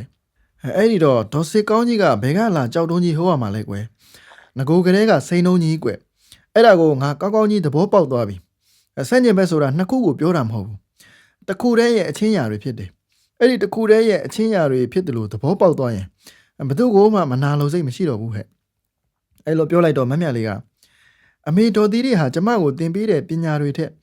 အစမတန်အဖိုးတန်တဲ့ပညာတွေကိုဒေါ်စေကောင်းကြီးကိုသင်ပေးလိုက်ပြီပဲလို့ပြောလိုက်ပါတယ်အဲ့ဒီခါဒေါ်စေကောင်းကြီးကညီကိုသင်ပေးလိုက်တဲ့ဗေဒပညာတို့ဆေးပညာတို့တိုင်းပညာတို့ဆိုတာတွေကအမှန်စင်စစ်အတက်တွေငါရလိုက်တာမှပညာအတက်နဲ့ပညာတန်ဖိုးခြင်းတော့ခြားနာတာပေါ့ဘာပဲဖြစ်ဖြစ်လူလောကထဲမှာနေရင်တော့အတက်ရှိရမယ်အတက်တစ်ခုခုမှမရှိပဲလူလောကမှာနေလို့မရဘူးလူလောကရဲ့အပြင်ဘက်ကိုထွက်ပြီးလူတွေနဲ့မတူအောင်နေမယ်ဆိုရင်တော့ပညာရှိမှရမယ်ပညာမရှိရင်မနေနိုင်ဘူးလို့ပြောပါတယ်မမြလေးဟာဒေါ်စေကောင်းကိုအံ့ဩငေးမောလို့ဆိုတာနေရပါတော့တယ်အဲဒီနောက်သူတို့သုံးဦးဟာ ZSC ကိုပြန်ခဲ့ကြတယ်အပြန်လန်းတစ်လျှောက်လုံးမှာလည်းဒေါ်စေကောင်းရဲ့ထူးဆန်းတဲ့စကားတွေကိုမမြလေးကြားနာခဲ့ရတယ်ရသေးမကြီးဒေါ်တီရီဟာဒေါ်စေကောင်းရဲ့စကားဆုံးတိုင်းတာတို့ခေါ်ပြီးလိုက်လာခဲ့ပါတယ်ဇရက်ကိုရောက်ရင်ပဲနားနေကြပြီးတဲ့နောက်မမြလေးဟာသူ့ရဲ့လှေသမားတွေကိုခေါ်ပြီးတစ်ပင်တွေခုံလဲတစ်တာတွေပြုတ်လုခိုင်းมาတော့တယ်အဲ့ဒီကစလီဘူးကဆရာမတစ်တာတွေများလာကြည်လားဘာတွေထည့်မလို့လဲလို့မေးတော့မမြလေးကစလီဘူးရဲ့အမေတော်တီတီကဆေးမြစ်တွေထည့်သွားမလို့ဟဲ့နင်ကလည်းအမေမြတ်အတော်ထူတယ်ဒီကျုံးကိုဒီတစ်ခေါက်လာဖို့ဆိုတာလွယ်သလားအဖိုးတန်ဆေးမြစ်တွေထည့်မလို့ဟဲ့လို့ပြန်ပြောလိုက်ပါတယ်စလီဘူးအပါဝင်လှေသမားတွေဟာတစ်တာတွေကိုစူးစမ်းပြီးပြုတ်လုပ်ကြပါတယ်မမြလေးဟာရသေးမကြီးဒေါ်တီတီကိုခြေစုပ်လက်နဲ့ပြူချင်းနဲ့အချိန်ကုန်လွန်ခဲ့ပါတယ်စလီဘူးနဲ့လှေသမားတွေဟာမမြလေးရိုက်ခိုင်းထားတဲ့တစ်တာတွေစူးစမ်းပန်းသာရိုက်ကြပါတယ်တစ်တာတွေပြီးတဲ့အခါမှာရသေးမကြီးနဲ့ဒေါ်စစ်ကောင်းတို့ကြောက်ကိုအတွင်းမှာဖွက်ထားတဲ့ရတနာတွေကိုထည့်ပြီးအပေါ်မှာဆေးမြစ်တွေဖုံးအုပ်ပြီးလုံခြုံစွာနဲ့တစ်တာတွေကိုလှေပေါ်ကိုတင်စေပါတယ်အလုံးစုံပြီးတဲ့အခါမှာရသေးမကြီးဒေါ်တီတီကကဲမြလေးကြီးဒီလိုရာသီဥတုမျိုးမှာပရှူးတွေလာတတ်တယ်သူတို့ကညီတို့လှေကိုတမျိုးတမီထင်ပြီးရမ်းမှုချင်းမူမှာကဲသွားပြီတော့လို့ဆိုပြီးတော့မမြလေးလည်းရသေးမကြီးနဲ့ဒေါ်စစ်ကောင်းကိုကြော့ပြီးပြန်လာခဲ့ပါတော့တယ်မြန်မာပြည်ပြန်ရောက်ရင်ပဲအဲ့ဒီတက်တာတွေကိုတဖြည်းဖြည်းရန်ကုန်ကိုတည်ပါတယ်အစပထမမှာတက်တာတွေကိုတီလာရှင်မကြီးဒေါ်စန္နာရဲ့ဇေယျမှာထားတယ်အဲ့နောက်မှာမှငားတဲ့ကြီးဘက်မှာအသင့်ဆောက်ပြီးသားခြံဝန်းကျယ်ကြီးနဲ့အင်ဂျီတစ်လုံးကိုဝယ်ယူပြီးတက်တာတွေကိုအဲ့ဒီအိမ်ကိုရွှေ့ပါတယ်ပြီးရင်လှေကြီးစိုက်ထားခဲ့တဲ့ပင်လယ်ဝရွာစီကိုတွားပြီးမာလိန်မှုစလီဘူးအပါဝင်နဲ့လှေသမား9ဦးကိုအဲ့ဒီလှေကြီးနဲ့ရှာဖွေစားတော့ဖို့ပေးခဲ့ပါတယ်ဒါပေမဲ့တစ်နှစ်မှတစ်ခါဆိုသလိုအမျက်ငွေရဲ့10ပုံတစ်ပုံကိုလာပေးရမယ်လို့မှာကြားခဲ့တော့စလီဘူးကဝမ်းတာလွန်းတာနဲ့တောင်မြင်မှာဂျွန်းသုံးဘက်ထိုးပါတော့တယ်အဲ့ဒီလေကြီးကိုလည်းမမြတ်လေးဟာမြိုင်မဟာဆိုတဲ့အမည်ပါပေးခဲ့ပါတယ်အဲ့ဒီချိန်ကနေစပြီးပင်လယ်ကမ်းရိုးတဲ့တစ်လျှောက်မှာမြိုင်မဟာဆက်လေကြီးဟာတွင်တွင်ကြွယ်ကြွယ်ကြီးတွာလာလှုပ်ရှားနေပါတော့တယ်အဲ့ဒီနောက်မှာတော့မမြတ်လေးဟာအိမ်ကိုပြန်လာပြီးတက်တိနဲ့ပြည့်စုံတဲ့ဂေါ်ရခါလူမျိုးဒရဝမ်တဦးကိုငှားရမ်းပြီးတော့ခြံဆောင်အဖြစ်ထားလိုက်ပါတော့တယ်